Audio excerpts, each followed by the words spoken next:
What is going on out there? Big D Energy here. Darren McCarty, Joink Bell. Oh my gosh.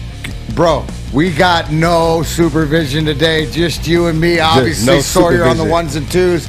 Fish in the fishbowl. We got a jam-packed show on this Wednesday. The day before the busiest, so they say, Joink, the busiest bar night of the year. Yeah, it's the busiest bar night of the year. Busiest bar night. Everybody, we're going to get it in tonight. Everyone was asking me, was I going out tonight to the bar? And I was like, I know it's the biggest bar night of the year, which I didn't know that until you have to research it, because you would think like St. Patty's Day would be the biggest bar day or something like that. But it makes sense because all the kids are home. From college, everybody's home for the holidays. Everybody gets back. I think, our very own Kennedy Broadwell was talking about how you got to run into people, your high school people you don't want to run into. You just know it's one of those nights where you just going to have to avoid. So my question to you is, if you did go out, is it club night? It's club night. If I go out tonight, bottle service club night. If I go out tonight, I'm letting you know exactly where I'm going. Like, my childhood crush is coming to town. Oh, who? She's going to 29th and Park, Maya. I don't know if you guys know. Do you know Maya? The singer Maya? Maya. M-Y-A. If you don't know what it is. No, I'm going to 29th and Park. If I do anything, I'm going to go see her in person for the first time.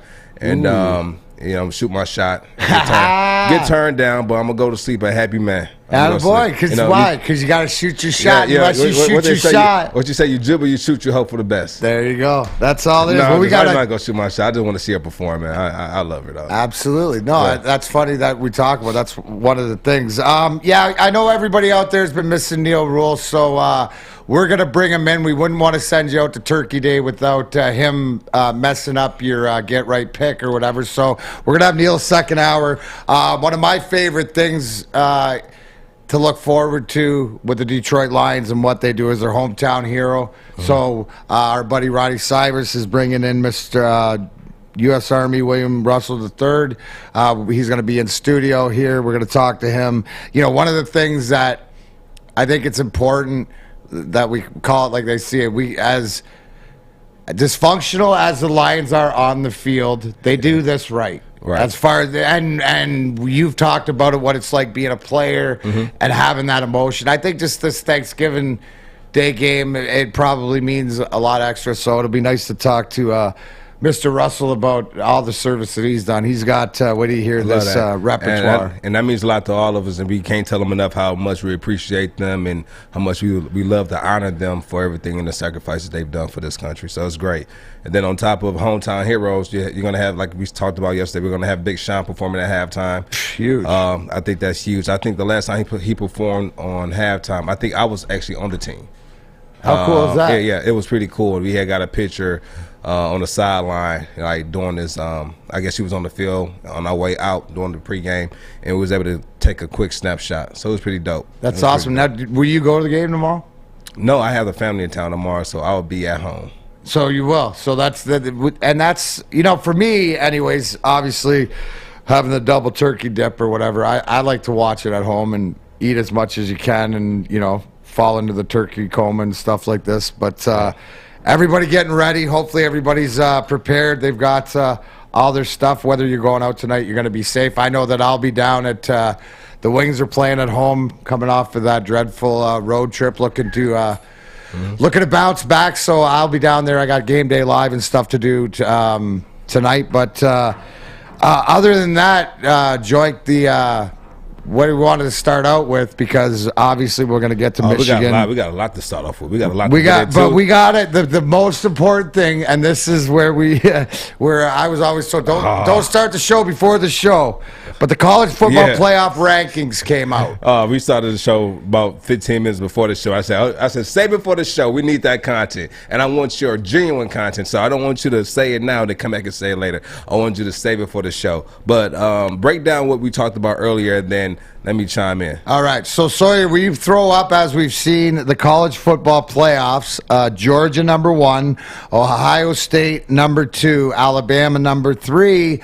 But look who's number 4. Cincinnati's number 4. And you've heard me Oh my gosh, I've been on their bandwagon. I didn't think that they would be able to move off the 5 spot. You know, we're listening to this committee. We've talked about how, you know, games matter, games don't matter, stats matter, stats don't matter. And I said the fact that since he's at 4, they got to be in there. And then you gave me a reality check and a slap right in the face. Right. And so what I said was, if Michigan plays Ohio State and Michigan wins, right? I said, what would happen? And you said, well, Cincinnati is not going to is going to go up. And no, I said Cincinnati would stay at 4. And Ohio State and Michigan, whoever wins that game will get either the 2 or 3. But that's the thing. That's the thing, though. My question is this: how will they be able to jump up 2 spots? Because they beat the 3 versus 5 because they're going to move them because they put Cincinnati at the 4 spot, right? They can't move. But to what they're telling me, and this is where you made me realize it doesn't matter what they're telling me, but the fact that they put them in. So if they would have left them at 5 the whole time because of strength of schedule, the fact that they're I'm going to tell you what's going to happen. It's Ohio State or Michigan. There's your 4. There's your 3. Georgia, Alabama, Cincinnati, and this is where the issue comes into play, right? We talk about, look at this. So Georgia's 1, Ohio State's 2, Alabama's 3, Cincinnati's 4. Michigan State plays Ohio State. Say they win the game on a field goal to win by, you know, 1 or 2 or 3 points. You know, say it is, you know, field goal to win at the end of the game. Now, do they bump Ohio State up to 4? Put Michigan. Hold up. Let me explain it. I don't think it matters. Right. Let me explain it. Michigan wins on the last game field, like on the last minute field against goal. Ohio State. They move against Ohio State. Ohio State moves down to 4. Michigan moves up to 3. Alabama moves up to 2, and they kick Cincinnati out because what they're going to come back and say, well, if you look at the eye test, it was a close game. So you think so? There, and you know what? I can't argue with that from the precedents that they set. I cannot argue with that because if it's a close game or something, they're going to do whatever they want to do. I think that the game either way, but how can you sit here and not say that you could be right? Yeah, that's the thing. You don't know. I just think you could be right though. That's the thing. I can't argue that because you could be right. Michigan goes up to number 2 or number 3. Ohio State drops back to number 5, and Cincinnati stays there. Alabama moves up to 2. It could be that. So to that point, is that a close game is what's needed to happen for Michigan, anyways. Whether if they don't. Even if they don't win, but I think that they have to win. Whoever wins that game, but you could be right because they precedented that with the eyeball test with when the they used Michigan, and then Michigan State. This is what else is going to use. They're going to look at the overall of the team. Overall, what is this offense ranked? What is Ohio State defense ranked? Then they'll look at Michigan. All right, what is Michigan defense ranked? All right, what's Michigan offense ranked? And last time I checked, Michigan was in the top 25 with both of those. Can I pose this? Can we agree that right now, right, the 3 best teams in college football are Georgia, Alabama, and Ohio State? Yeah, we can agree. Right, we can agree with that. The 4th one is up in the air, and that's why we don't know what the committee's going to do and stuff like that. So yeah, I thought so. You got me to go because I thought the fact that they moved Cincinnati up, I just thought they'd leave them at 5, so they never get in there, never give them the taste. But now they might give them the taste and then yank them out. You know why they probably put them in there? Because of people like us talking about it, saying that let the boys play, let them decide if they should be there or not. All right, let them decide. And what happened if they go down there and they upset them? Then what? Then what happens in the future now when teams don't play the big Power 5 schools, but they have a good record, and they might only play one school that's ranked in the top 25, but handle their business whether it's home or away? Like, how do you handle that in the future?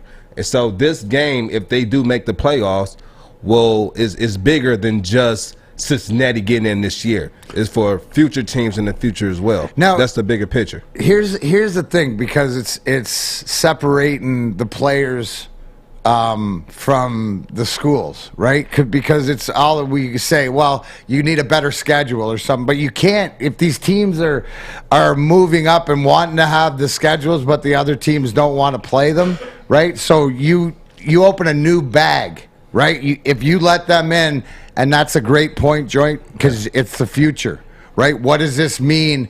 Moving forward to the future. How much is that talked about, like when you went to Wayne State or whatever like that, about, leaving the legacy? The guys play, do they worry about what's coming and the guys coming up behind you? You know what I'm saying? As far as other teams? No, as far as you're like the school, right? So if you're like a program, you're like being a Wayne State alumni and stuff like this. Right. When you were, when you were the boss of the boss, like you wanted to set the precedence for the younger guys and to show them the Wayne State way. You know what I'm saying? Like to make the program, right? You have to have the pride in your program, right? Right. So it's the pride of the program. And so, for instance, when I first got to college, we hadn't had a winning season in 30 plus years. And I remember before I committed to Wayne State, I told some coaches who were recruiting me at the time that I was considering going to Wayne State. And I remember one year, the previous year when Wayne State played another school, that school beat them 70-3 and set like an NCAA record on them for most rushing yards in the game.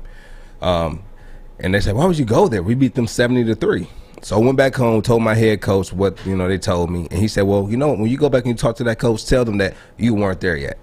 And so the next year I went there. We had some great veterans: Nick Bodie, Jake Reingartz, Ryan Oshnock. I had some leaders: Darren Hayes, Chris Middlebrook, and like a lot of guys who kind of helped mold me and kind of this is what college football is. I didn't know anything about a cold tub. And Chris Middlebrook, I'll never forget it. He made me get into a cold tub during training camp. And I got in there for about 2 minutes, and I got out. I said, "No, it's not for me." He looked at me. He said, "Listen, don't worry about it. You'll be in here soon." And I had my legs had never felt so heavy and so fatigued in all my life. I said, it got to a point I got to take it. So I hop in the cold tub, and I said, "Wow, the cold tub can really do this for you." And so it became like my best friend. And so like guys like that showing me how to take care of my body. This is, going through the practices. This is how you practice. Every time you touch the ball, take it to the end zone. And then it went from, don't take it to the end zone, take it to the back of the end zone. Get used to being in the end zone. And I said, okay. So I started going to the end zone. And then when the season started for my first year, I really, I didn't know I was starting until the week of the first game. And then, after that first game, all the preparation that my leaders of that team kind of took me through, after that first game, I led the country in all-purpose yards. Yeah. And that's not a testament to, like, my work ethic, but, like, the people who were over me, who was, like, guiding me, showing me how to work and put in the work. And the team that beat Wayne State 70-3? We beat them that year. You beat them the next? Yeah, my first year playing, we beat them. So I threw a touchdown, ran a touchdown, and caught a touchdown. Damn! Did you go? How was that conversation with your old coach when you went back, right? Because that's gorilla right there, baby. I didn't rub it in their face, but it was a good. I rubbed it in their face. The win was good enough, man. The win was good enough, and I just shook the team hand. I walked off, but in the back of my mind, I always knew what my coach told me. You weren't there yet. You weren't there, and that just goes to show everybody out there: manifest your reality. But it's also who could have bet on that? Who could have bet on that? Right. Nobody could. But you know what? If you wanted to lay a bet, whether Joint Bell can still do it, because I think I can. MyBookie.ag. Yes, this year Turkey Day at MyBookie gives you plenty of reasons to be thankful. Starting with a $250 risk-free bet on Thursday afternoon. Now listen, when the Dallas Cowboys host the Las Vegas Raiders, bet the spread between the Raiders and Cowboys at MyBookie. When you win, you win. And if you don't, MyBookie will refund you up to $250. Simply put, you can't lose this bet, and that's what I call no risk, all gravy, baby. Before you get your wager in, set yourself up for success. Doubling your first deposit when using promo code Woodward at MyBookie.ag. That's promo code Woodward to double your initial deposit all the way up to $1,000, so you won't need to break the wishbone to be the one to come out ahead. Feast risk-free on Turkey Day with MyBookie, and make sure to stick around for seconds as they gear up for what should be a fun Black Friday with tons of odds boosts that will have your belly and your pockets full. Remember, bet anything, anywhere, anytime with MyBookie.ag. 1-800-270-7117 is the Michigan Gambling Hotline. If you have a problem, give them a call. Big D Energy, Joint Bell, Darren McCarty. We'll be right back. Woodward Sports Network. Big D. Tony is a third-generation logger that has a simple, practical approach to life and work. That's why his Coast DX342 knife is perfect for him. The stainless steel blade is rust-resistant and made for all-weather use. And the double roll-lock safety ensures that it will never inadvertently close when he doesn't want it to. That's why Coast is trusted tough. Welcome back, Big D Energy, Joint Bell, Darren McCarty here on this Wednesday, getting ready for the busiest bar night of the year. Joint might be going to see Maya, his childhood crush. We'll keep you updated. You know what? Shout out to the people in the chat real quick, man. Shout out, the people in the chat knew exactly who Maya was. You had Jenna. Who was that? Jenna said, Maya's one of my favorite. No, that was Tammy. She said, I know Maya, Ghetto Superstar is one of my favorites, with her as a singer. Dom says, shoot your shot, Joy. Ryan says, she's fire. D-Map said, I know Maya.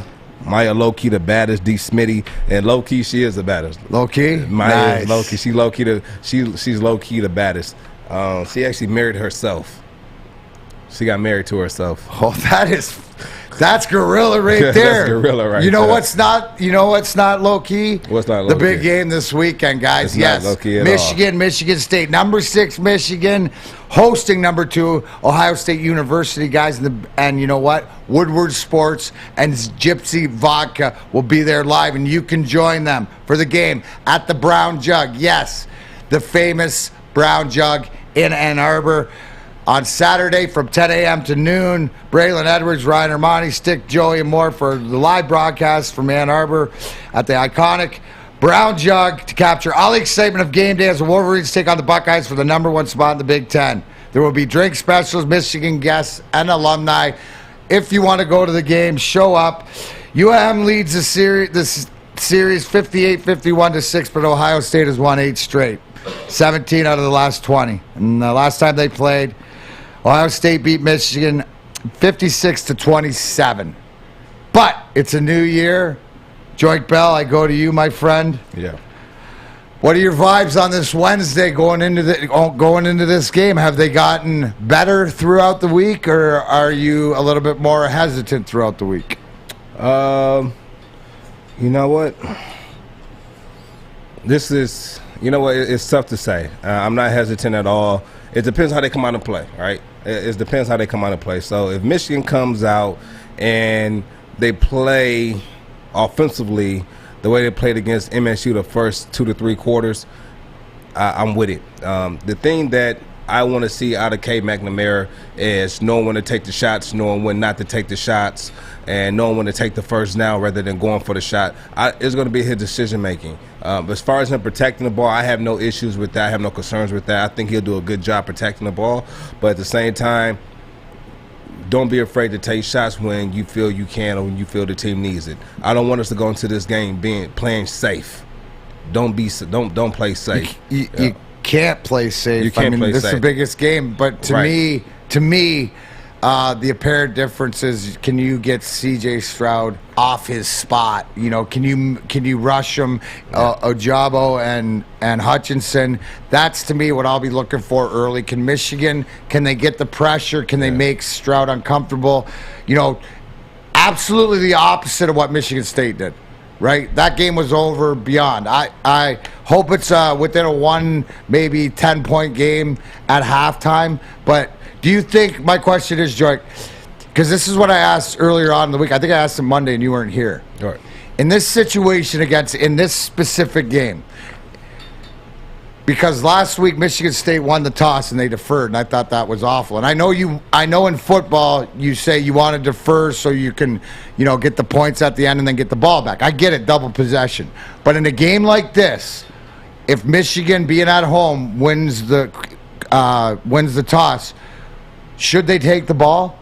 I would say no. I would defer to the second half, and I would take the ball at the second half. Now, is that because you want your defense? How does that work as far as like say when you play? Want to put your strength. You want to put your strength on the field first. Okay. Right. And sometimes you play certain games. You might say, you know what? Forget everything. We want the ball. We want to go down there and shove it down their throats, and then we'll give them the ball back at halftime. But when the strength is your defense, right? The strength is your defense. You want to put them on the field, give them an opportunity to say, hey, go get a 3 and out.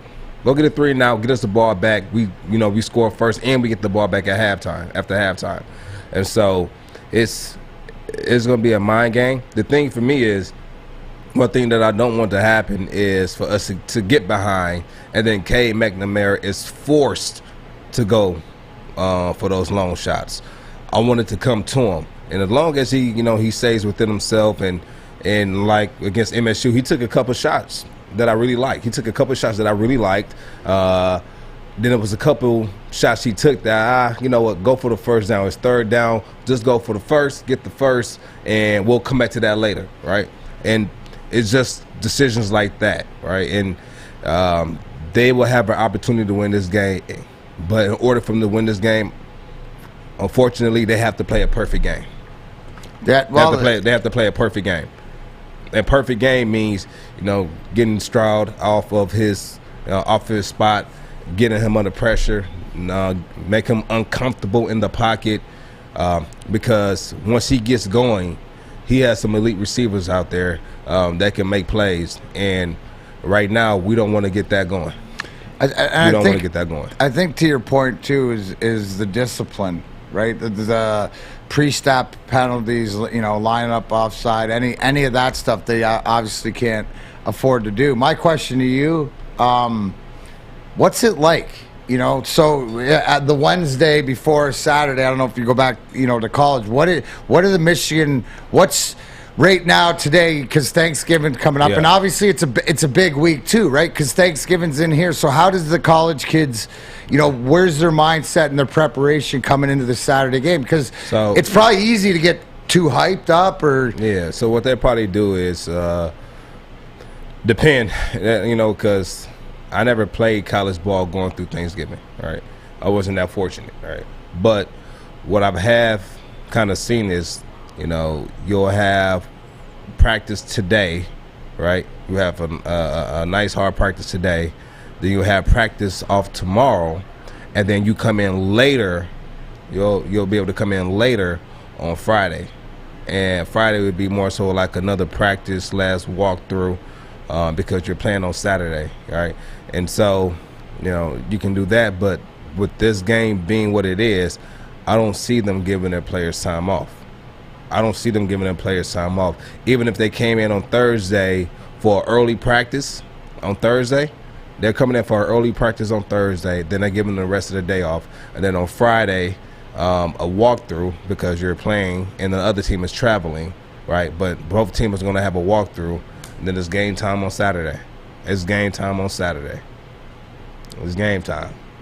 And that's it. So what time is it? Push comes to shove, and Sawyer, what time is it?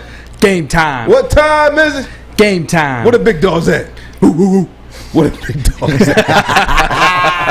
I love it. That is awesome. And the spread opened at 8. It's at 8.5 now. I just hope that this is as exciting, of a game that we've been waiting for. It will be. You know what? And that's the thing is, the thing is, when I'm saying they have to play a perfect game, is because I don't want them to have to get outside of their game plan, right? Their game plan isn't playing from behind. That's not their game plan.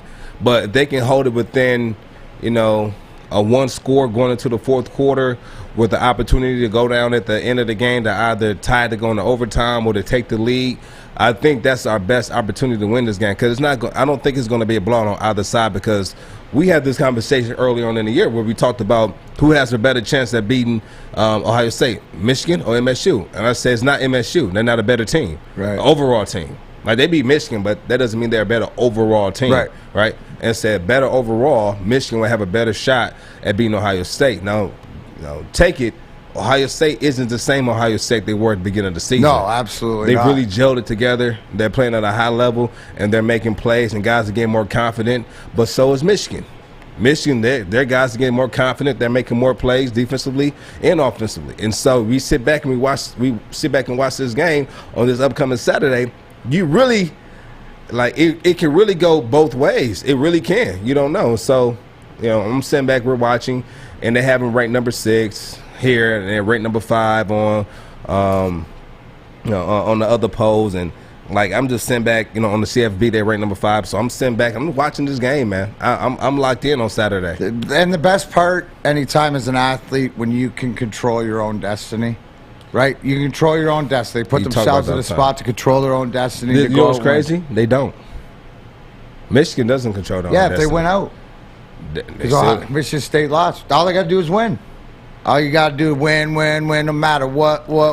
Hey, game time. And then then what happened when the CFB comes out?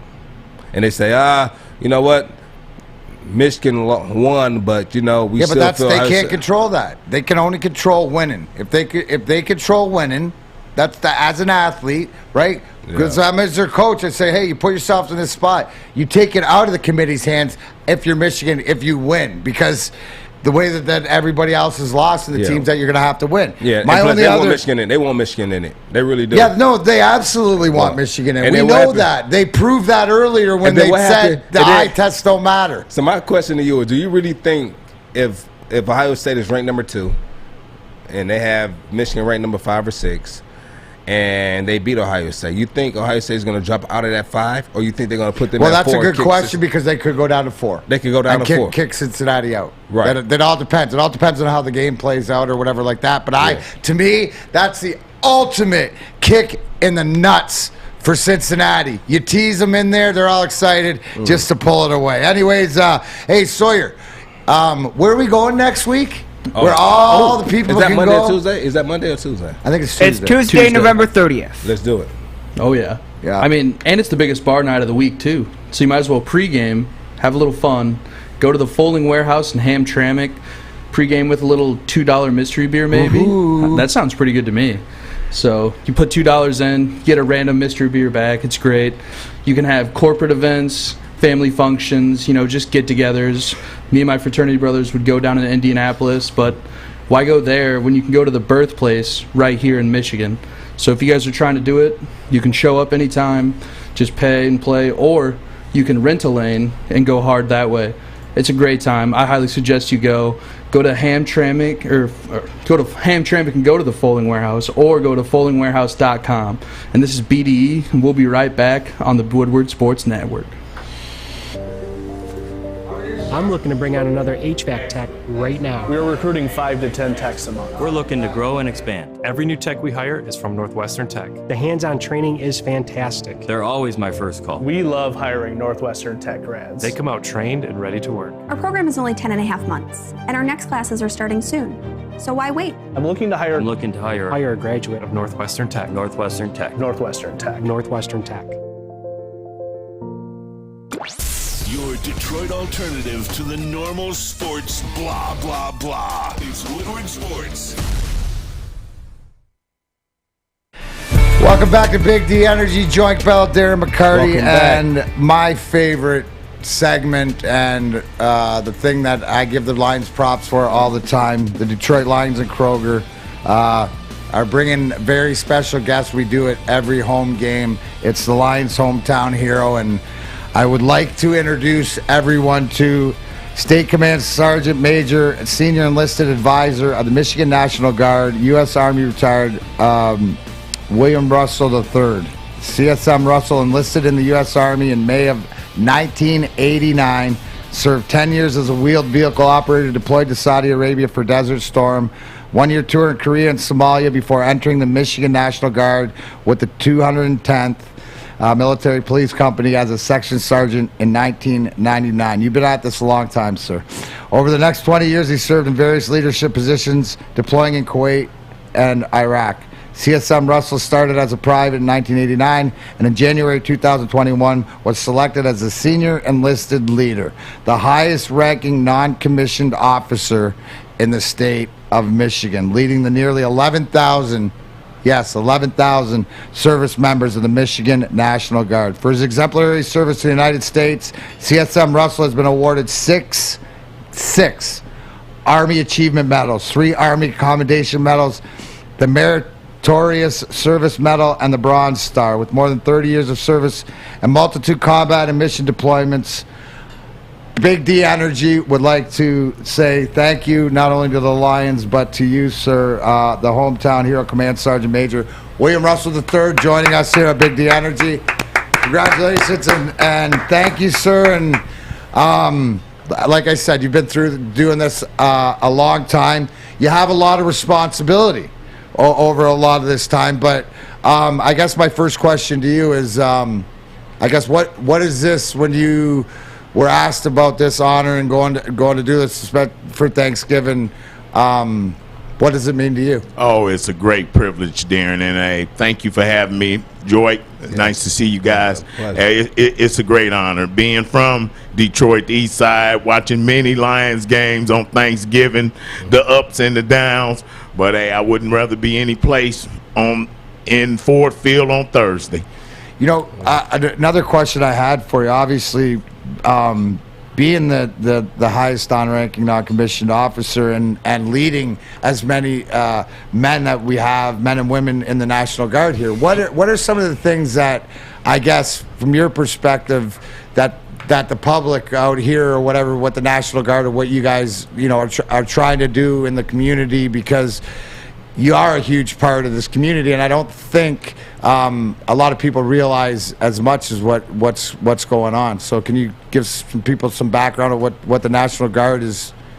And especially during these last year and a half with COVID going on, how we stepped up in the community, the food banks, the vaccination clinics, the testing sites. We went all over the state, even in the UP, up to the prisons up there. We did with the local sheriff office, the police department. We go in and test, and it's just a tremendous honor because we're in a unique situation where the governor is our commander-in-chief, and we pride ourselves and when we call, stepping up and answering the bell. And I think that's important. I love that question. Like I always ask this question to the heroes we have come in. What prompted you to enlisting in the first place?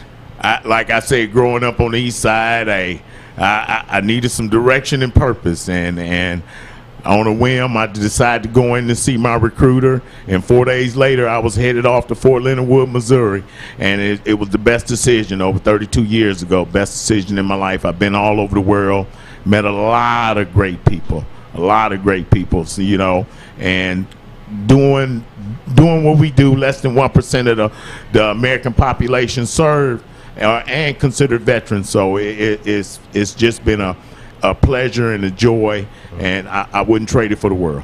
My question is you mentioned you've been all over the world and stuff, and being from Detroit, some of you, I'm wondering about some of your great sports memories, because when I get to talk to all the military guys and stuff, and you don't realize is that we're playing these games and championships, but you guys get to follow, and a lot of times, we get pictures. I get Red Wing pictures from guys serving. I have a lot of commemorative stuff thanks to the military guys, because it means a lot to us as athletes. But do you remember some of your favorite moments, either growing up in Detroit sports or? Oh my goodness! And I'm glad you brought that up. It was 1991. I was over in Desert Storm, and the Pistons. I wrote them a letter, just laying in my cot in the tent, and I wrote the Pistons a letter because they were my favorite team, the Bad Boys, and John Sally, Dennis Rodman sent me an autographed picture, and I got a letter from the Pistons organization.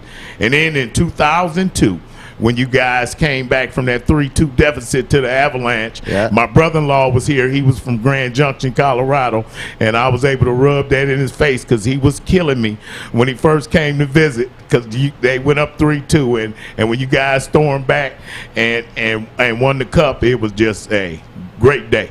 Well, I'll tell you, to that memory, as I tell everybody, listen, the two greatest game goaltending performances that I will always remember is Game 6 and Game 7.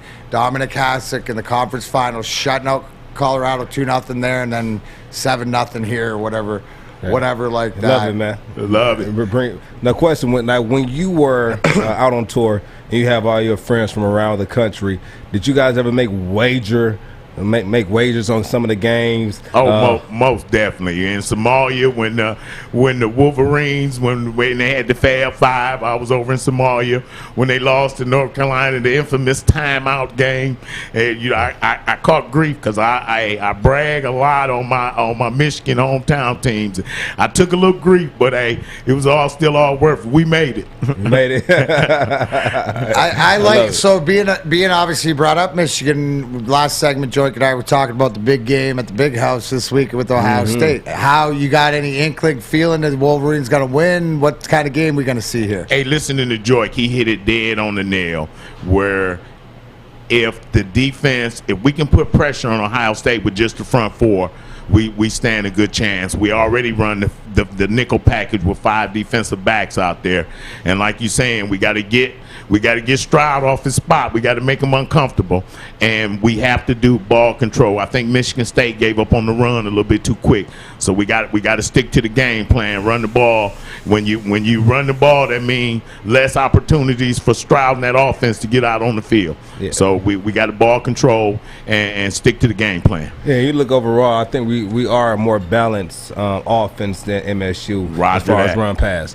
And let's get it straight. You just brought up the nickels or whatever. Well, you got some NFL DBs back there. You got some guys. State had right? It's like playing Pop Warner. Yeah, but you got some guys that can run. You got some guys that I like their secondary. Yes, sir. Better. So I think like you said, Joy, it comes back. I think the matchup is a lot better for Michigan just because it's more talent. If you do look at the rosters and you look at talent and who coming out or whatever, this is a lot of these guys probably battled each other before, played each other before. They know what's going on.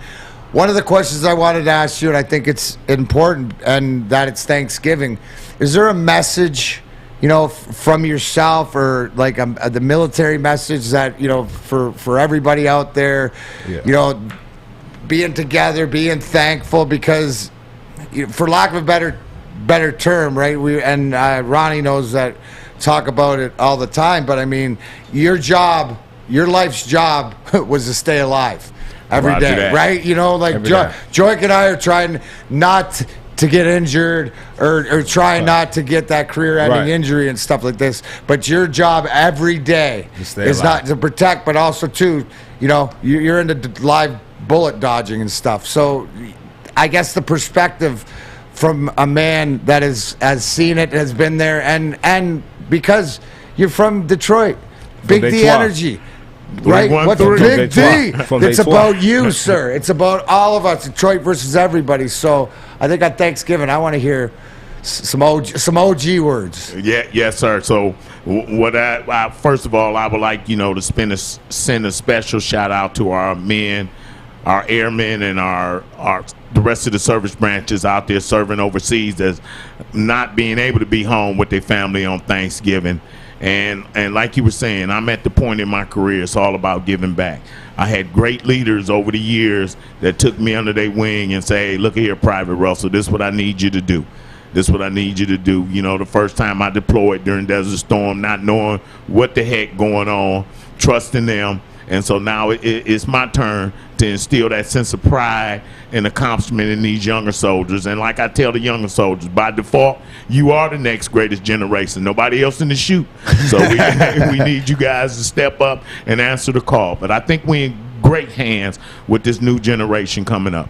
Good. See, we talk about right there is what you said it, because it's the fact that you see it, right? This new generation, and it's to Joyke's point, what we talked about before, going to Wayne State. We all have leaders. Mine are leading leading the Red Wings right now. I mean, Steve Yzerman and Lidstrom and all the guys that I played with. So, and the fact, I make no bones about it.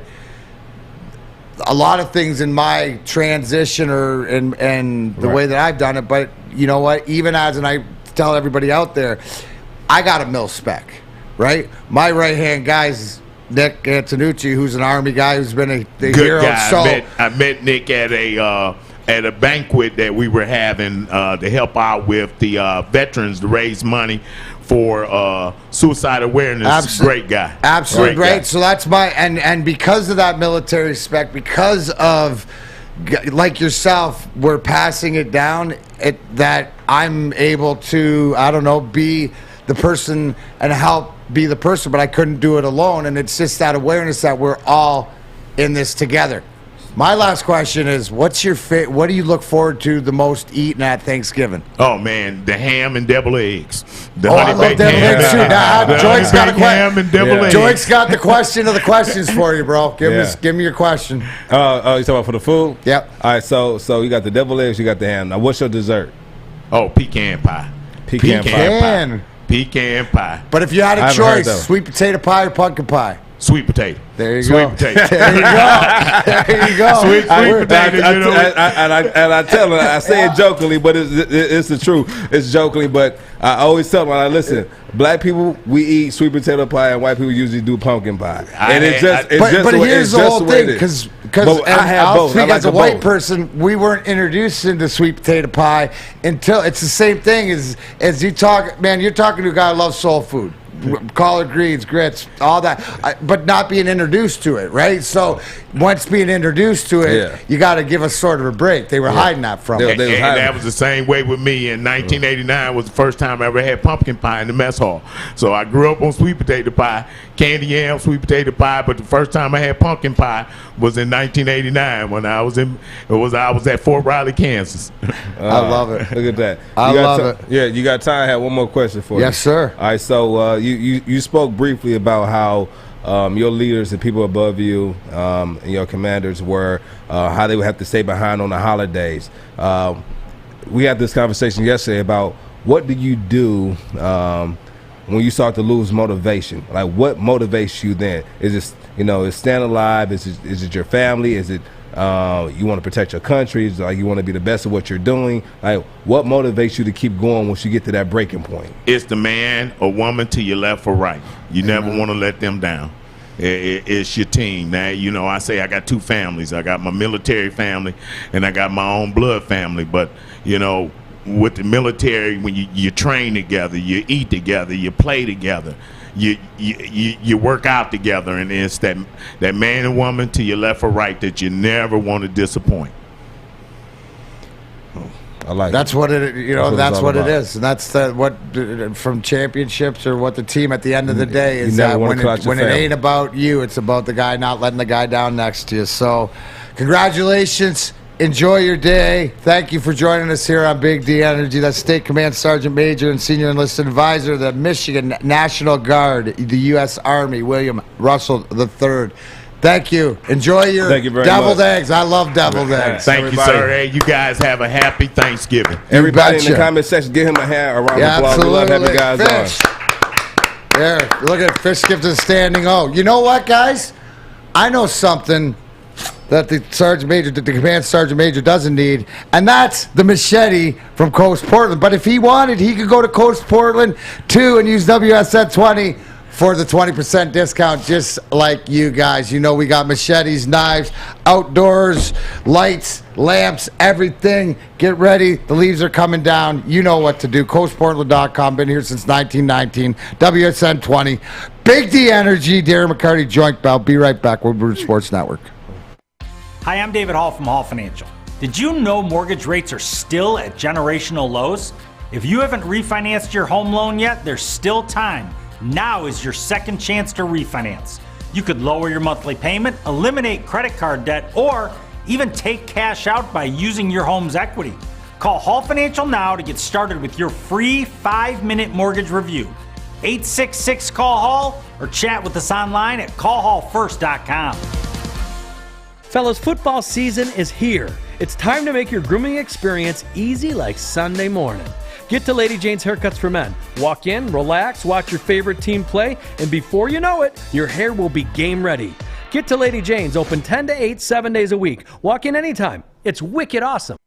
Make sure you download the Woodward Sports app in the App Store and the Google Play Store today. Take Woodward Sports with you wherever you go and listen live on your phone or mobile device.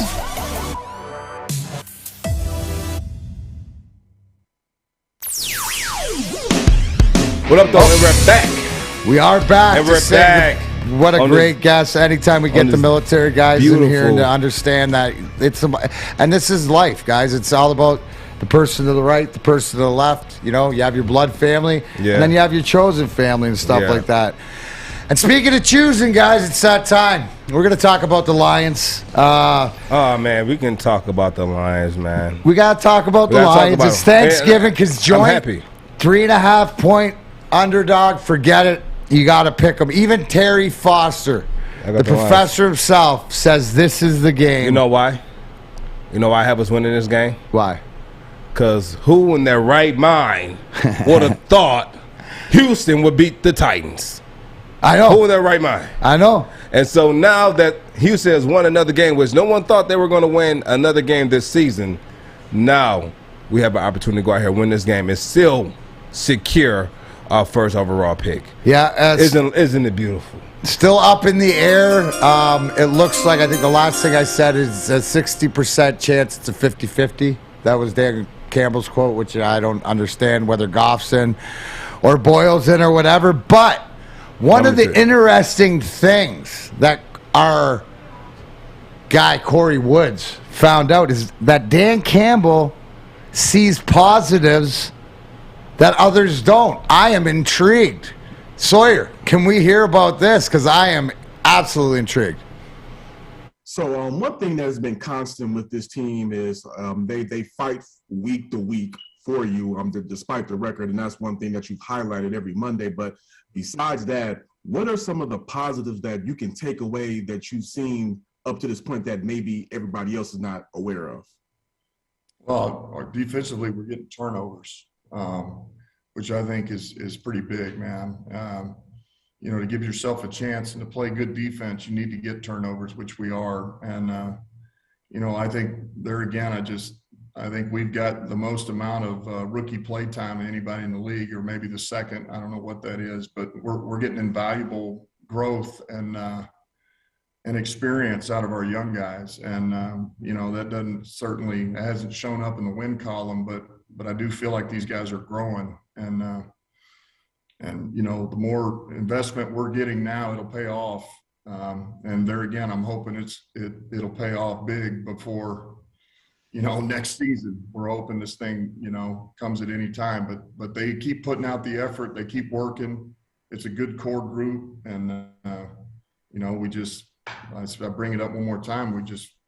It's hard for us to overcome one or two mistakes. Anybody else see it wearing on Dan Campbell?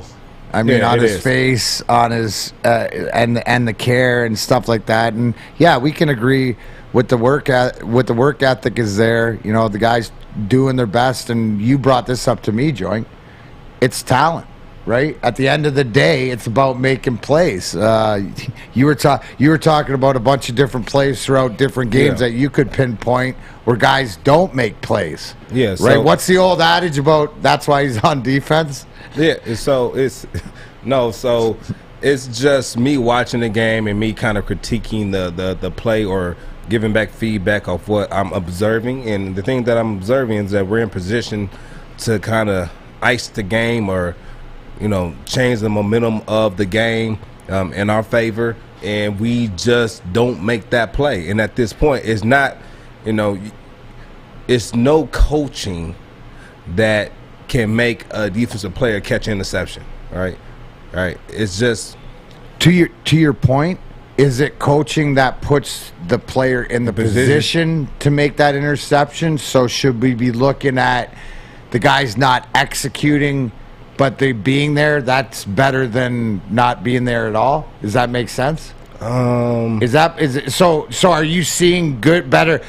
Is the coaching better than what we're seeing as the result? And to you, is it just, frankly, lack of talent?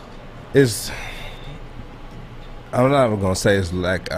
Yes, we know we had a lack of talent on this roster if you compare our roster to other NFL team rosters. Not that we don't have any talent. It's just that our talent on our team isn't to the same caliber as other teams. So when I look in the game and I see, let's say Alex Anzalone. Anzalone. He goes out there. He misses a clear interception that goes straight through his fingers, right? Or overruns a play and misses a tackle. But, game against the Browns, he had an opportunity to go make an interception. It goes through his hand. But luckily, Parker was there to kind of save the day, and he still got the interception. We had another play against the Steelers where we had an opportunity in overtime to catch an interception right in the middle of the field, and the guy hit both his hands, bobbled it, and didn't make the interception. We had another opportunity in this game where Tim Boyle threw a pick because his communication with his running back is off. He's expecting him to sit down, but he's going across the middle. So it's like small things like that adds up. And when you're playing in the league, when you're playing against the best of the best, those little mistakes are going to hurt you in the long run, especially when you don't have the talent, right, to go down there and to capitalize to bring yourself back into the game. Especially when you have a quarterback with little to no experience at all starting for you, right? And so it's just a lot of things that's going against us in a negative way, but the thing that I will never take away from this team is the effort that they're putting out. And I love the effort, and we're going to need that. That can never change. I can't control what plays you make. I can't control if you catch an interception. I can't control if you miss and do the wrong assignment. But those things you can do going 100 miles per hour, and as long as I never question your effort, I'm fine with that for this year, right? Because in the long run, that effort that they're giving now is going to be what takes us and catapults us to the next level when we do get the talent. You know what they say, talent gets you in the door, but your hard work and effort and your attitude keeps you in the room. You know what I'm saying? So do your thing right here, because right now, where are we right now? Yeah, no, I mean, that's for what I'll get one of these days, probably next year, I'll figure out which side this is on. But yeah, so we can agree, right, when we're looking back at the 10 and 34, the effort's been there. The execution hasn't been, right? And then whether it comes down to talent, because if you only have your upside is your high end is maybe a B, right? And other teams have A guys and stuff like that. Well, over the time, the talent's just got to play out. One of the things that is not lost on the Lions and some of their players, and one of my favorite guys because of the effort, is Jason Kabinda, and he was talking about what Thanksgiving meant to some of the Lions players and to him. It's a super cool tradition. Be able to play on Thanksgiving. I mean, what more could you ask for? I mean, national TV, playing 1 o'clock, everybody's watching, everybody's at home, eating their Thanksgiving meals. I mean, so it's really just a huge opportunity, to show out for your family, your people back home and stuff like that. So from that standpoint, it's pretty cool. Yeah, I mean, that's got to be, like you always mentioned, George, the tradition and you get into. And so what's it like when you don't play on Thanksgiving? If you got a game, say you were in Buffalo or New Orleans, or it's when you're all right. So when you're not Detroit, so the reason that we have the Thanksgiving game now, because no one wanted it back in the day. I think we took on the Thanksgiving game in 1938 or something like that, and then the Dallas Cowboys, I think they came in around in the 1950s and took over the second game. But yeah, we were playing the game because I don't think anyone else wanted to play on Thanksgiving, and so it became a tradition, and we love that 12:30 spot. Go there, play the game, and you're home by 3:30. I'm home by 3:30, catching the Dallas game, and like I said, sit back, eat. And when I play, we'll eat. I'll take my nap, wake up. It's third, fourth quarter. Finish watching that game. I'm taking the family to the movies to go see that new Hunger Games. That was our tradition. What's this year's movie? You know what? We got to figure it out. You know what? Take them to Ghostbusters. I don't know if it's going to be Ghostbusters. I don't know if it's going to be Ghostbusters. I don't know if it's going to be Ghostbusters. We'll figure it out, though. But So you're a Ghostbuster fan? Yeah, I enjoyed the originals. They're good. Dude, I heard, listen, my buddy told me that this could be the best continuation, like remake of the old movies that makes sense storyline. I got this from a wrestler buddy, and he knows I love the storylines and stuff. Do y'all know Ernie Hudson? Yeah, oh yeah. Yeah. You say you like the original Ghostbusters, right, Sawyer? Yeah. You know Ernie Hudson? The name sounds familiar. So he's the only black Ghostbuster in the original. Oh yeah, he kills it. Yeah. You know where he's from? No. Ben Harbor. It's from Ben Harbor. Let's go. I could have guessed that. That would have been my guess. Yeah, it would be your guess. You guessed. That would have been my guess. But hey, Joy, I got a question for you. Yeah. Like, say you do decide to slide out tonight, and you go in to check out Maya and her show. You're gonna be, maybe bring her a little bit of something to sip on, or like what? Do you got any ideas? No, maybe I don't gotta bring it. I'll just have I'll have a bottle sent over to her table. Oh, you have a bottle sent. What kind of bottle, bro? It might be a little bit of that gypsy vodka. How about I told you about gypsy vodka? It took exploring 50 different formulas and hosting countless taste tests. Hey, but we believe gypsy is the best tasting, smoothest vodka on the market to date. Gypsy is gluten-free and corn distilled 6 times and using our artisan spring water. Support local guys here from Michigan. Try a bottle today. As for my name, Gypsy, as always, drink responsibly. I'm Drake Bell. That's D-Mac. That's Sawyer on the ones and twos. That's Fish in the Fishbowl. And this is Big D Energy. Big D. Big D. Okay, you thirsty little spin goblins. I want you to pedal into the next dimension. Spin it! Spin! Spin! Uh-oh! Carmen's falling behind. Let's give her the hiss of shame. Spin! Spin! Spin till you bleed! Don't ride the bike of shame. Come to Planet Fitness and find your own lane with tons of equipment, free fitness training, and no hissing. Join today for just $10 a month. The pros know. Go! Listen Monday through Friday for Big D Energy live on the Woodward Sports Network with Stanley Cup champ Darren McCarty, former Lion Joik Bell, and the silky voice of Neil Rule. Yes, that silky voice of Neil Rule, captain in the ship, will be back next week. El Capitan. But he will be here for his picks. We would not let you go into the Thanksgiving weekend without Neil Rule getting you the bailout turkey special. So he's going to be joining us second half this next hour. A couple more things I wanted to tie up on the NFL.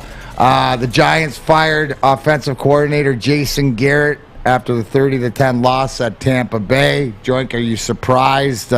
Garrett, obviously the former coach for the Cowboys, Jerry Jones's boy.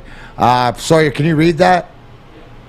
It says Giants coach Joe Judge on why he fired offensive coordinator Jason Garrett. He says, I feel we have to be more productive as an offense. I don't believe we're scoring enough points. He declined to say if he offered Garrett another position in the organization, and then he added a little comment under that and said Joe Judge did not say who will call the plays for the Giants now that Jason Garrett is gone. We're going to handle things collaboratively, he said. For what it's worth, per a source, Freddie Kitchens is expected to be the primary play caller the rest of the way. Now, did Garrett respond with a classy tweet? Did I see that? Yeah, it wasn't like a tweet. It was like a notepad type thing. He said, here we go, buckle up, it's a book. Says, today is certainly disappointing, but I want to say how truly grateful I am to the Mara and Tish families for giving me the opportunity to coach for their New York Giants. They represent all that is good about the NFL. I also want to thank the Giants coaches and their staff for their hard work and their unwavering kindness to my wife, Brill, and me. This building is filled with great people who make our time here special. Most of all, I want to express my gratitude to the players that I've had the privilege to coach here. While the bottom line results weren't what we wanted, I'll be forever inspired by their approach, their professionalism, and the fight they demonstrated regardless of the circumstances. One of the things that motivated me to accept this position was the opportunity to help rebuild the Giants into a contending team. We knew there would be many challenges. My expectations for our offense were much greater than our results have been, and I accept full responsibility for that. Know that I wish everyone with the Giants nothing more than the best forward. In gratitude, Jason Garrett. Well, that's a guy that didn't want to burn no bridges and wanted to walk out. And so my question to you is, he's not burning bridges, and he was under fire. And did you see that even coming? Did you see that coming? I can't say it was out of left field, but I didn't. It wasn't on my radar as much as some other guys. Obviously, Matt Nagy, and I'm about to say, so he's up against the ringer right now with. His focus, his press conference said, my focus isn't on my job, it's on the Detroit Lions. Is that something you tell me, I don't know how Jason Garrett is viewed as for players in the league, but he lost the locker room. What's that? I don't know if players respect him. This is from my sources, guys who played for him when he was in Dallas, the head coach of Dallas. Jerry's boy? Yeah, Jerry's boy. He lost the locker room. A lot of players didn't respect him, and they just didn't feel he was a leader of men. And like they said, he lost the locker room. So he goes over to the Giants. I don't know if that was the same thing over there, different position, but same result. I just wonder because guys like that usually get recycled and recycled around the league. It'll probably pop up. That's usually what happens because you usually have guys who, guys you go to bat with. So when a coach usually leaves a specific program or a team, like his name, it holds weight, and so it's easy for him to go over here and get another job there. But the thing is, you might not be able to bring the guys that you go to war with you, and that's usually what people do. Like when you see what Bob Quinn came here, he's about this guy Matt Patricia because these are the people that you know, and when you are dealing with a multi-million-dollar, billion-dollar business, you want to bring in guys and trust, even if they might not be the best person for the job. Yeah. So that's how this, sometimes this can be the highest form of nepotism. Absolutely. Yeah. Nepotism's real in all the sports and recycle. I mean, hockey too. And it'll be just interesting. A couple other things around the NFL. The Titans waived running back Adrian Peterson and added former Giant, former Lion Golden Tate to their roster. Shout out to GT. I'm surprised that it took this long for Tate to sign and, stuff like this. But he can definitely help that Titans, passing game. Tannehill, the short, quick passes, with what he can do with the ball. Yeah, he can. I think he gives another dynamic to the team. As far as that receiving core, he gives that yak. Now, I don't know if he's developed over the years, but kind of through my time watching GT, he's a guy just get the ball in my hands and let me make magic. Yeah. Give the ball in my hands and just let me do what I do best. And he's a guy that guys only look at, but he can go in and I've seen him single-handedly change the momentum of a game or start the game off, with a 70-yard touchdown that put his team on top.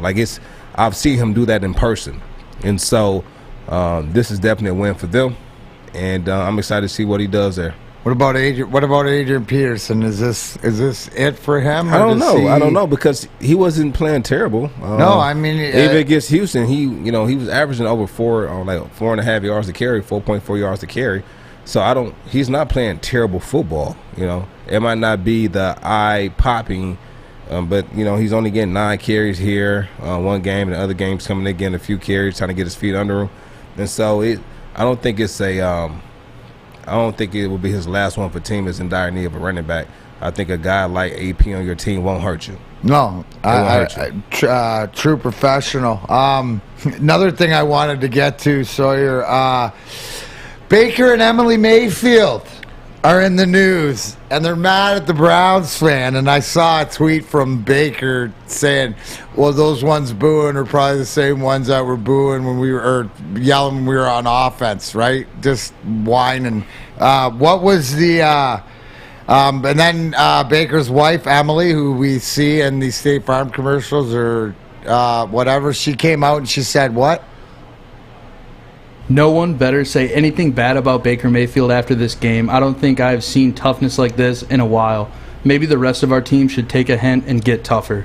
And we also have the video of Baker talking about the fans if we want to watch that right now too. So who tweeted that? His wife. But she just retweeted what somebody else said. It's off. The username is MattCarbs6. Okay. So if anybody knows that guy, All right, so that's who said it, and she just retweeted and kind of agreed with it. And then his video comes up, and play his video for us real quick, just kind of demonstrating his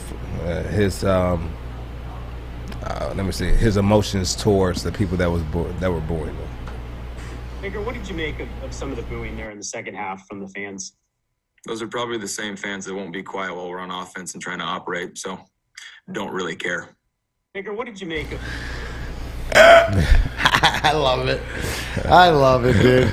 That's like the way he said it just remind me of when you're a kid and a kid puts their finger in your face and you say, move your finger. As long as I'm not touching you, as long as I'm not touching you. You know what I'm saying? Yeah. Oh, touch me. Just touch me. And so that interview is what that reminded me of.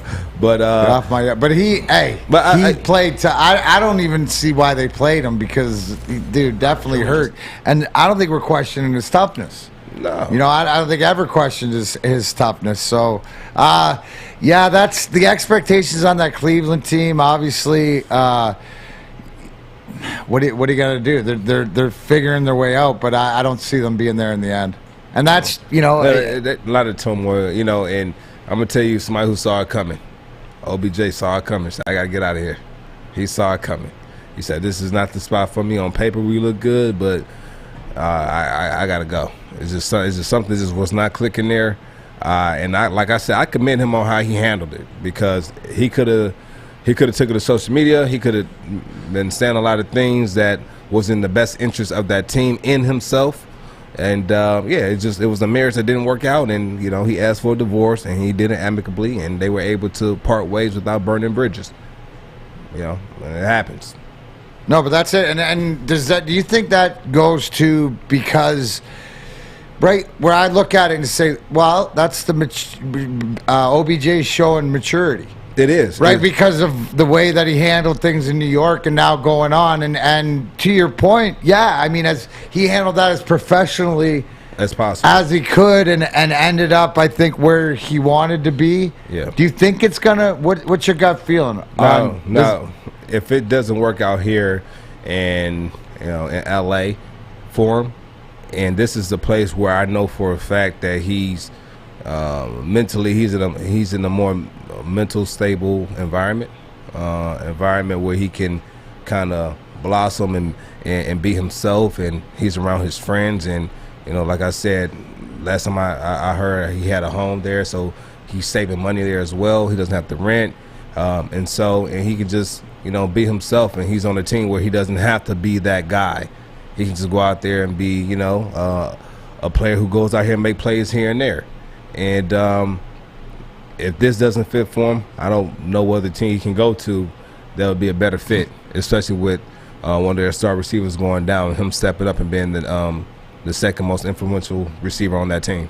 Right. No doubt. Daniel Gray says, I can't wait till the commercials where Baker's getting evicted from the stadium. That is all. I love those commercials though. Right, I mean they're creative and fun and stuff like this, but that seems like the honeymoon might soon be over. One of the questions, Joint, do you think that with Dan Campbell taking over the play calling for Anthony Lynn, that Anthony Lynn won't be here next year, and would Jason Garrett, where he didn't have to be the alpha, would he? Is that somebody? Is that somebody that we would want, or you would rather have somebody new? All right, so this is the thing right here. So the thing I like about Dan Campbell is he has no ego. So he said, "Listen, Anthony Lynn, you take over." And when you go back, you look at some of the plays and some of the film. Some of the plays aren't Anthony Lynn's fault. We just don't have the players to go out there and capitalize. And so, as a coach, it's your job to put your team in the best position. And so when Dan Campbell came in, you see he turned into a run-heavy offense. Right.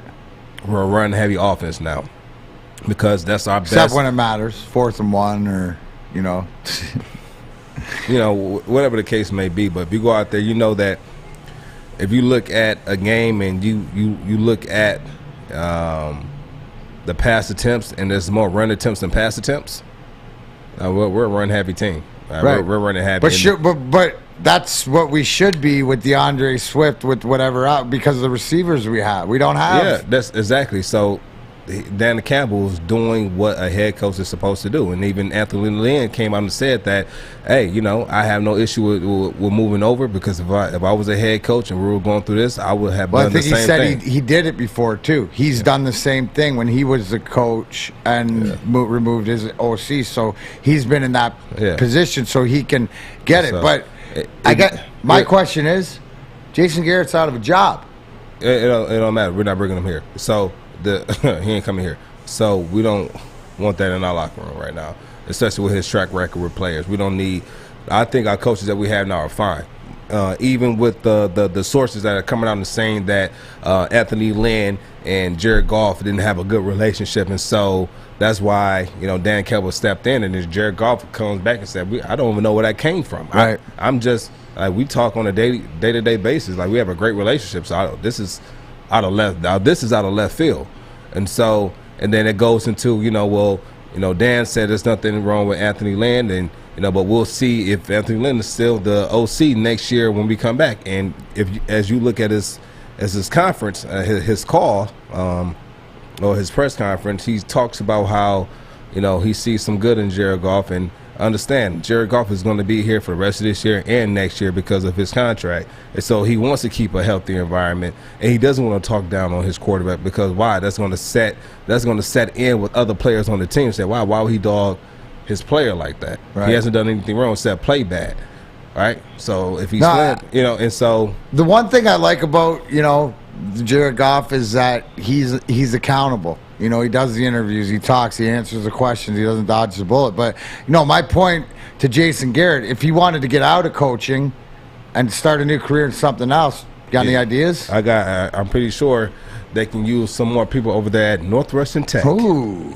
Start a new career in the industry that is always essential. And I'm not talking about the Kanye West clothing brand. I'm talking about a career that is always essential, right? Be an essential worker. Learn more today. Go to northwesterntech.edu. I'm Joy Bell. Neil Rule isn't here today, but we still have D-Mac. We have Fish, and we have Sawyer on the ones and twos. This here is Big D Energy. Stay tuned. Big D. Big D. Hi, I'm David Hall from Hall Financial. One mortgage myth we hear all the time is having to choose between a 15 or a 30-year fixed term. At Hall Financial, we offer the modern mortgage to create a flexible term that fits your unique financial situation. Our team of mortgage experts are available 7 days a week to review your goals and customize a solution for you. Get started today with a free 5-minute mortgage review at 866-CALL-HALL or chat with us online at callhallfirst.com. Make sure you download the Woodward Sports app in the App Store and the Google Play Store today. Take Woodward Sports with you wherever you go and listen live on your phone or mobile device.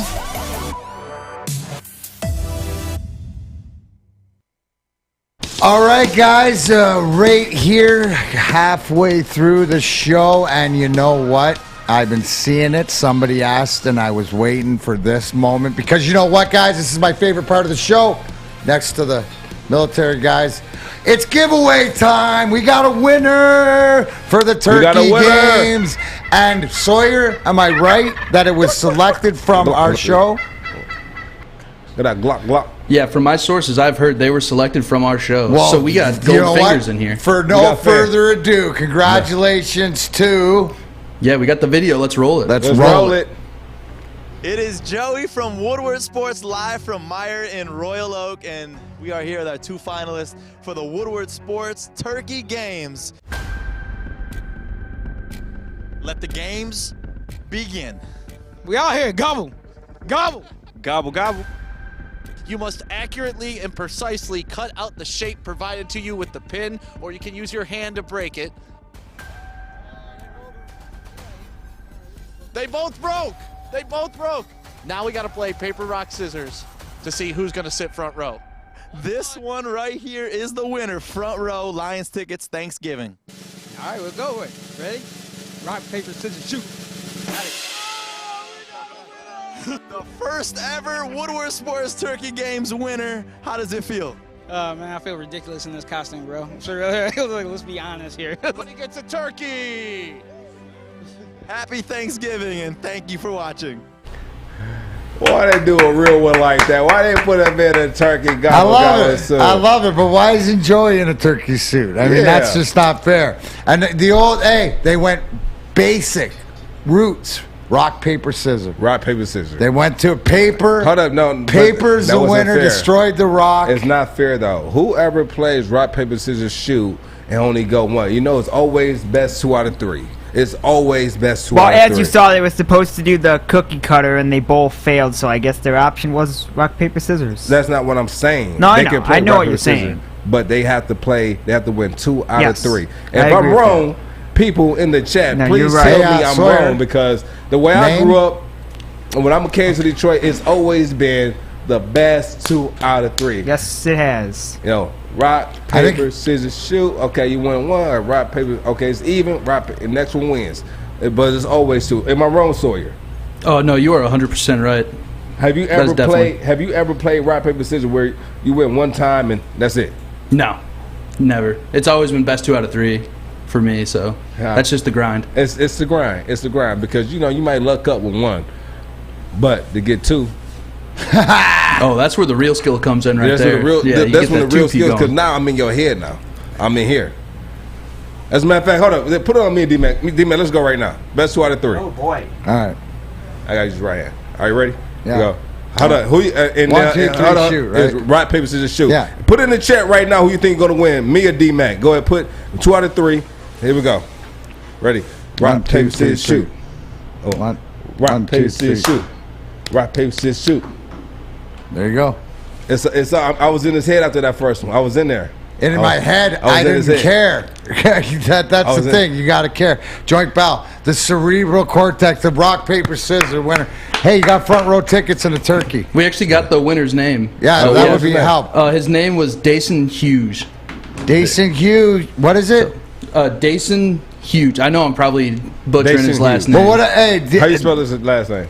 Hughes. Yeah, Hughes. Dason Hughes. Congratulations, Jack. Congratulations to everybody. Thanks for playing. There you go. Everything that. Couple other things. Joink, are you into Hard Knocks? As a player, were you into Hard Knocks? Did you watch it? Like they're doing what about the Colts? Colts Part 2. It's got your boy Jonathan Taylor. It has to have JT in it. Well, that's what I'm saying. So, like, Part 2 to the Colts tonight and stuff like that, because we've been talking about Jonathan Taylor, because of everything you're talking about, is this something that you would throw on and look to see how to cover it? For that simple reason. For that simple reason, and that's it. I've never been a big fan of Hard Knocks. I remember when they offered it to the Detroit Lions when Jim Schwartz was here, and he turned it down. He didn't want that as a distraction, because it is funny because like when you turn the cameras on, like people turn into different people. Like it's not like the same. All right. A lot of people do, right? Yeah. And so if you can look at the way people act when they're mic'd up for a game, they might talk a little bit more because they know they mic'd up. I've been mic'd up I think once. Don't like it because you have to let people know that you're the feds, and so. And they always used to like miking me up because I don't shut up. Yeah, and so you gotta let your teammates know you're the feds, and so you sit down by anyone on your team, and they start talking, you gotta like kind of give them the nudge, like I'm the feds, whoop whoop. Yeah, whoop whoop. And so you gotta wear the badge around your neck. Yeah, you gotta wear it. Right? So it's funny because like I said, that's happened before when I was having a conversation with a known comedian. And he was mic'd up, and I didn't know he was mic'd up. We was just over there talking. But he said, you know what? I'm the editor. He's like, I'm the editor. And he said, nothing goes on this thing that I don't want to go on there. It was Kevin Hart. He was mic'd up. And I said, thank goodness. And then luckily, when I watched the documentary, it didn't have that part in there. I was like, okay, he is the editor. I keep forgetting, he's the man. And so it's kind of dope to kind of watch these people at work. Yeah, sure. No, it definitely is awesome watching these people at work. I don't want to be remiss to mention the Michigan State going into Penn State, and Penn State is favored by 1. Now, Michigan State, after the drubbing of last week, dropped down to number 12. But I got to expect a bounce-back game. Speaking of Penn State, their coach, looks like the coaching carousel in James Franklin just signed a 10-year contract extension, paying him $7.5 million a year with incentives and bonuses. So let's run it down. Franklin will receive an annual loan of $1 million for a life insurance policy through the entirety of the contract. Who will have built-in incentives throughout to add additional income, including $350,000 for winning the Big Ten championship game, $400,000 for winning the college football playoffs, and $800,000 for winning a national championship game. And then, if they decide they want to move on from Franklin, he has a buyout up until April 1st of next year of $12 million. $8 million through December 31st of 2022, $6 million for 2023. $2 million for 2024, and then from 2025 and up, it'll be $1 million. And so that man just got paid, and so they have a lot of good things going for him right now. And the coach just got paid. He's going to be locked in. The players there love him, and now you have MSU. Now you have MSU this upcoming weekend. So now, how are we going to celebrate this contract that you just signed? Because you can't celebrate it the same way MSU celebrated theirs when Coach Mel Tucker signed his contract last week. That's not how you want to celebrate it. But I don't think that had anything to do with the contract. No. It didn't have anything to do with the contract. But you still don't want to celebrate your first game of signing a big contract, taking your worst loss. Or does that worst loss actually affect anything? You know what I'm saying? Because you have the money. Right, so it eases the loss, but yeah, that's going to take the sting to go away. But this is what people are going to say. Oh, he got his big contract now he's not going to perform. That's what they're going to say now, even though that's not going to be true, right? It's not true at all. So do you expect Penn State to win this, or do you expect Michigan State to come? It's going to be a good game, man. It's going to be a good game. If I had to put my money on it, I probably will put it on Penn State this week. Oh, nice. I probably will put some eggs on it. Well, I got eggs on it. You got eggs on it? Straight up. State, you got Penn State. I got State. Okay. Eggs? Eggs. All right, you got it. You got it. Anyways, what else? Guys, it's very important because today can be your last day or whatever. But guys, let's be honest. We like the simple stuff. We like football 5, 6, 7 days a week. We like things uncomplicated, like putting all our stuffing, gravy, mashed potatoes, turkey, and making them all touch. Yes, like Lady Jane haircuts for men. It just is right. You walk in, you sign in, you sit down, and before you know it, you are handsome and clean. Get to Lady Jane's. Open 10 to 8, 7 days a week. Walk in anytime. It's wicked awesome. Joint Bell, D-Mac. Around the corner, we're going to talk a little wings, and then we're going to get to the Golden Rule. Yes, Neil Rule will be joining us via VMix. So, thanks for joining us. Stay tuned. Big D Energy, Woodward Sports Net. We'll be right back. Tony is a third-generation logger that has a simple, practical approach to life and work. That's why his Coast DX342 knife is perfect for him. The stainless steel blade is rust-resistant and made for all-weather use. And the double roll-lock safety ensures that it will never inadvertently close when he doesn't want it to. That's why Coast is trusted tough.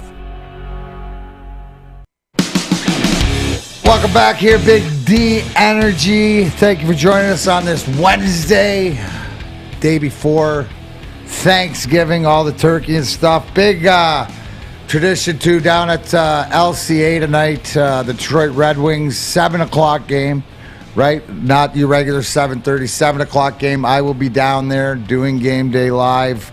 The St. Louis Blues come into town, and a big test for the Wings, obviously, going into Thanksgiving. You want the turkey to taste better, but coming off the road and only getting 1 point in 4 games out of possible 8 just isn't going to cut it. And, right now is a great way to come home. They've had a few days off. They, have a few injuries. I know that, Dan Renouf was recalled from Grand Rapids for DeKaiser or Mo Sider, and some guys will be down. So waiting to see what the lineup is tonight. But this is a big win.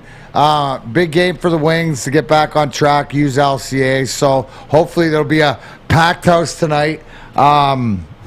Absolutely. There you go. My boy JW will be in the beer garden. You can sign an autograph. So I'll be doing the pregame down there. But also too today it's Wednesday. So after the show, the bonus coverage of pucking around, we're gonna focus in on the goaltenders, and I think that you're only as good in hockey building from your defense out and what Steve Yzerman's doing, and I think that Nedeljkovic and Greiss have done a great job so far this year. And what has impressed you the most with what Steve Yzerman has been able to do with this team? Like, what has impressed you the most? Just he putting it together at his speed. But, what impresses me always is the work ethic. Like, when you talk about guys that spend 20 hours at the rink, that's him, right? Like watching video, doing the homework. What is impressive is that he's taken the passion that he was as a captain and as a player, right, and just turned it into the organization. And it's the staff he's put together of the former teammates of the guys that, it's... You have the organization that's trying to get it together, led by Steve Yzerman, Chris Draper, Pat Verbeek, all guys that you watch win championships for your team, right? So it's the mindset of building it. And what do I like? It's the fact that he's putting the pieces together. We talk about the Lions all the time, and Neil talks about salary cap, draft capital, contracts. Well, that's exactly where the Wings are when you hit with these Lucas Raymonds and these Maurice Siders, and you're waiting for a lot of this talent. And a lot of the times it's learning how to fly together, right? And it's not when, it's when. So the fact is it's frustrating because of the inconsistency, right? That they're going to have to learn. And it's that inconsistency because when they're going to look back this year, Joint, and they're going to go, oh, man, we should have got a point there. We should have won that game or whatever. Well, shouldas don't really work, but it's part of the learning. The greatest thing, too, is, and I said this all along, is you look at how Steve Yzerman's handled Dylan Larkin, right? I use the analogy that Steve Yzerman's Merlin and Dylan Larkin's King Arthur, being from Waterford, taking Sir Lancelot or the Excalibur out of the rock. He is the chosen one, led by the step chosen one. Right? So it's all fallen into place, and you see that as Dylan's development, not only as just a player, but as a leader. And this, Joint, right? Who are the guys where you mentioned it earlier about going to Wayne State and learning how to be a college player? Who taught you how to be in the hot tub? Who taught you how to be a pro? Right? Mm-hmm. You got to learn that together. And there's certain guys, and that's how you put that locker room together. So the guys that might not be here, right, when the championships come, they're integral parts of helping develop these guys. So that's the most impressive thing, because I see we're going to get there. I just don't know when. Yeah, I think this is the terminology, patience is a virtue. Yeah. And then also, I don't mind how long it takes us to get there. It's just as long as we're moving accurately. Right. And I think that's what Steve Yzerman is doing. He's moving accurately. He's making sure he's dotting all his I's. He's crossing all his T's. Like I said, the way that he's handled Dylan Larkin, I loved him. The way that we were able to go out there and get a Lucas Raymond, him coming in. And like you said, Dylan Larkin is the chosen one, and Steve Yzerman was the former chosen one. Right. But in retrospect, Steve Yzerman is still the chosen one because he's still in charge of putting together this infrastructure to make sure we build that winning culture back here. But so to your point about, Anthony Lynn, about the Lions, about having the talent, that's a lot of it is knowing talent that you have and trusting your eye, trusting what you see, not what everybody else tells you, right? You look at when Mo Sider was drafted first overall out of Germany, and everybody's going, oh, what's that pick? What's that? Good.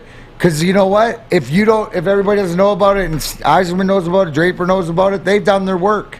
That's what made the Red Wings so great back in the day before you could, everybody had access to everybody around the world through the internet, right? It's because your European scout, Håkan Andersson, is traveling and finding the Pavel Datsyuks and the Henrik Zetterbergs and the guys in later rounds. Well, that's not the game now. Now you got to hit on your top front guys, but build it together. And it all goes back to what Neil said, because when you're dealing with salary cap and all this stuff, it's how you structure it and how the contracts go and what you have to work with. So in that aspect, with the team being put together, when you look at the draft capital, when you look at the salary cap space, it's all setting up. That's part of the game. Right? And that's all. So to your point is when we look around all the different teams, right? You look at where the Wings, they're slow and steady trying to get up. The Lions, they're just trying to find their footing. The Pistons, they're walking slowly. I'm gonna tell you what the Pistons are. The Pistons are walking slowly. I think they're on the same. They're figuring things out as well, like gelling together that team, making sure the chemistry is there. I love beef stew. I think that's the type of energy we need on this team, because that is our energy. That's the the bad boys mentality, and I love it, and I think that's what we need in order to change the mindset of the guys here.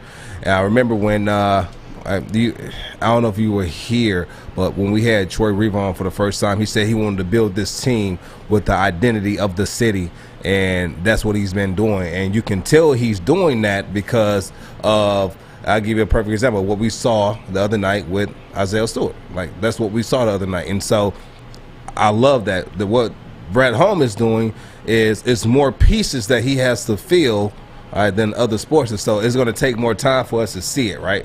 It's going to take us more time to see it. But I see what he's doing. Right? I want to see where we are 5 months from right now. Okay. All right, 5 months in a week and a half from right now. 5 months, 10 days from right now. I want to see where we are. When the draft is over, where we've been through free agency, we see who's out there, because right now free agency for us, we can't really go out there and do anything because we're capped. All right, like we're strapped for cash right now. All right, but after that draft, I want to see what he does in this upcoming draft, and right now he hasn't really missed. There's no guys that we're looking at and saying that was a terrible pick. There's no guys that he's picked that we've done that, and that's been very rare in the past. And so he has a very, very keen sense on how his formula works and what works for him, and that's why he's the guy that we hire for the job, because his mindset on building a team is different from what other people are looking at. And I love what Sheila Foreign is doing, with kind of learning from us in this process. So if something was to happen in the future, at least now she knows this is what they're thinking, and so if she ever go talk with someone else, she can sit down and have an educated conversation and say, listen, this is what we do. This is our formula. And so that's kind of my whole mindset on the whole kind of the Detroit sports, the Detroit world. Well, you brought up free agency, and this brings up my next subject and point, because we're talking to the Tigers. The Tigers here. The fact that Ala Vieling and Chris Ilitch got a huge decision to make, and if the opportunity to sign a guy like Carlos Correa to make the difference maker, one of these things, is there do you think there's a real opportunity to sign him? But that's sort of the commitment to what they want to make, is to go out and make a splash like that if they're close. Breaking down with Miggy coming off the books or the contract, it more to me, it's like the Detroit Tigers have the money to do this. Yeah. Should they do this, in your opinion? For our new shortstop. For Carlos Correa. We need a shortstop here. Well, I know, but why not go out and spend the mother load, on this guy who can help not only some of your young guys in the lineup, but also be the stalwart there, and he's a proven. Well, if we sit here and we say that we want to, we say we want to become a contender, we want to fight for a championship.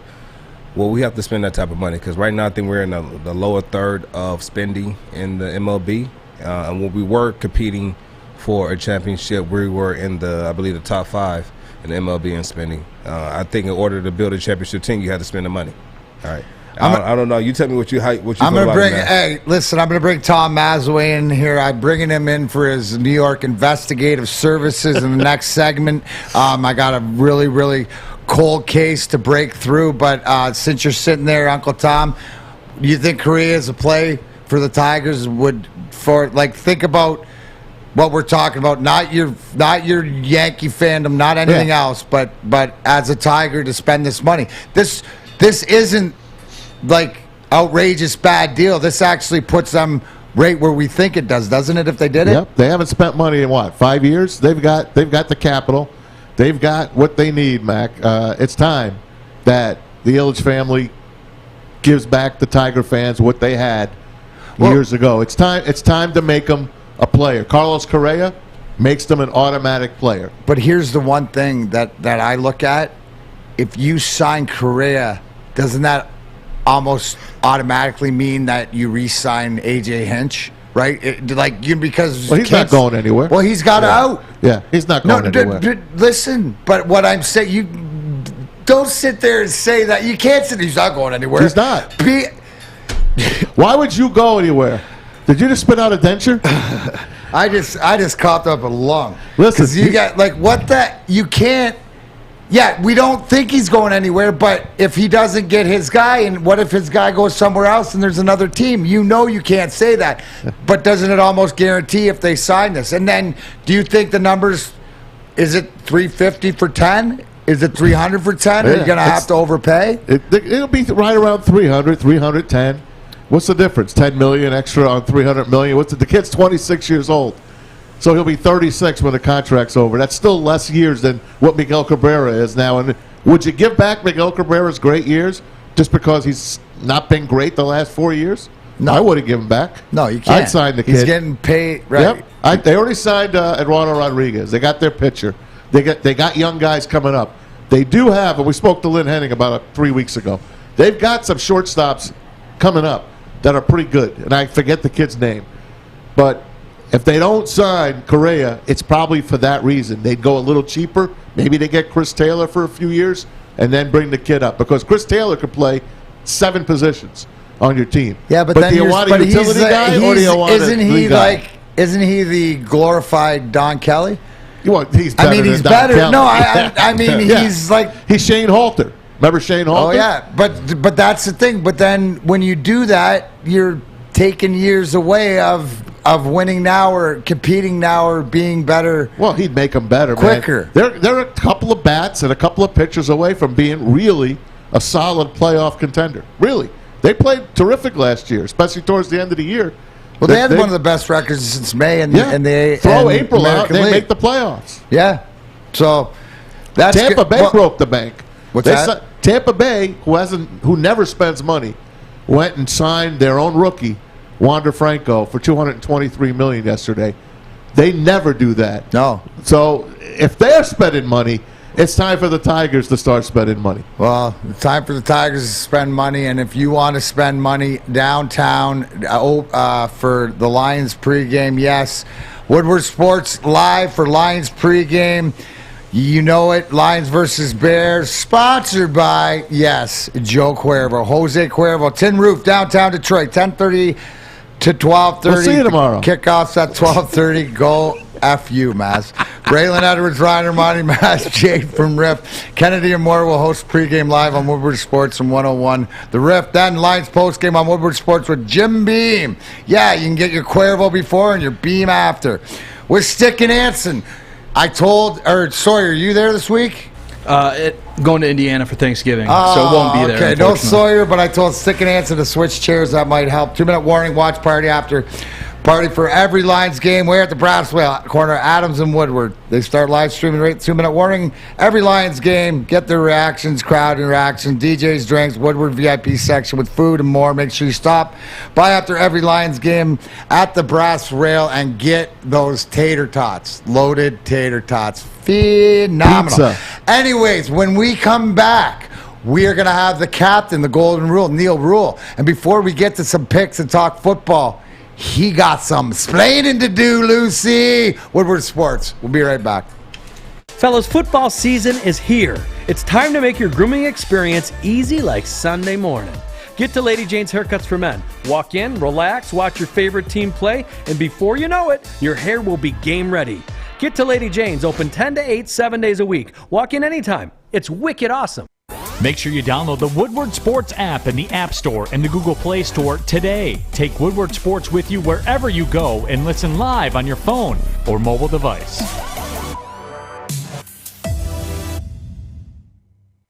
Welcome back, Big D Energy, and without further ado, yes, I will get back into the Gilligan role. Got to bring the captain in, even though the captain's got some splaining to do, Lucy. Oh, look it. Now, I brought Maz in, right? And I told Tom, I'm bringing in the New Yorker because I need an alibi to clear your name. Now, were you aware, sir, that there were shenanigans at the University of Michigan and somebody touched the Bo statue, and the rumor spreading around, and I want to quash these rumors, is that you, my friend, maybe weren't there, but you got inside information. Sawyer, do you have that graphic that you can show the people of what we're talking about? OMG! It's defaced, and I think it said Bo knew. Did you see next to it? It says OU next to it. Oh, Bo knew OU. OU. Wow. So, Neil Rule, before we get to your gobbler picks and your turkey bailout, what do you have to say for yourself? Were you involved at all? Is this connection good here? Am I connected down here? I think you guys know. I've been down here in South Florida working. I don't know any. The only thing that Bo knows is that he was 2-8 in the Rose Bowl, guys. That's it. I would never deface a statue or anything like that. His record speaks for itself. It stands for itself. I don't know anything about that. What's going on, guys? What's up, Neil? No, Tom, do you have any questions for Neil? Because I want you to be able to lay this to bed. I want you to go. Do you have any inside information? At the time of the defacing of the Bo statue, the Oakland U and Rice game was already over. And, I don't know, man. Your fingerprints are all over this, Neil. No, Maz, I cannot confirm those allegations. I feel like these are allegations at this point, and the truth will come out, Maz. The truth always comes out, and no, I don't know anything about the statue defamation. Again, all I know is there were no national titles in 30 years and a 2-8 Rose Bowl record. I just stick to the facts in these types of situations, and those are indeed the facts, man. Facts are mean. It's not what we think. Right, Sean? It's what It's the we snarty. know. It's the snarty. It's giving snarty. Hey, can we start with snarty, Neil. Your glorious the Oakland basketball team? But will you want to explain to everybody that you're on a little bit of a roll on the Jinx bus? Right? The free throw line. Can you explain to everybody what's going on there? Anybody who follows you, that you got a little gig going with the free throw juju. Yeah, everything left the get right pick. That kind of all fell apart, and it's all in the free throw jinx right now. No, but during the radio broadcast, Oakland's played a couple of really close games here in this Gulf Coast Showcase down there, and as a broadcaster, I'm just trying to do my part to help the team. And a couple of 90% free throw shooters were at the line, and I put the broadcaster hex on them. I just said, there's no way on earth that they could miss this free throw. He's a 90% free throw shooter, and they missed him both times. So I'm just doing my small part to help the team. And lo and behold, the Golden Grizzlies are playing for the championship in the Gulf Coast Classic today. They'll be taking on Delaware, and hopefully they can get the job done. They won't need my help today. Hey, Delaware, they got those winged helmets, don't they, Neil? Another connection to you. Yeah, absolutely. Another connection, Matt. The evidence is really stacking up against. Well, no, I'm just going to leave it at, okay, so there might be somebody else out there who feels the same or a little bit worse about the facts. And Neil, I think that because I saw a bird fly by, that's not a blue screen.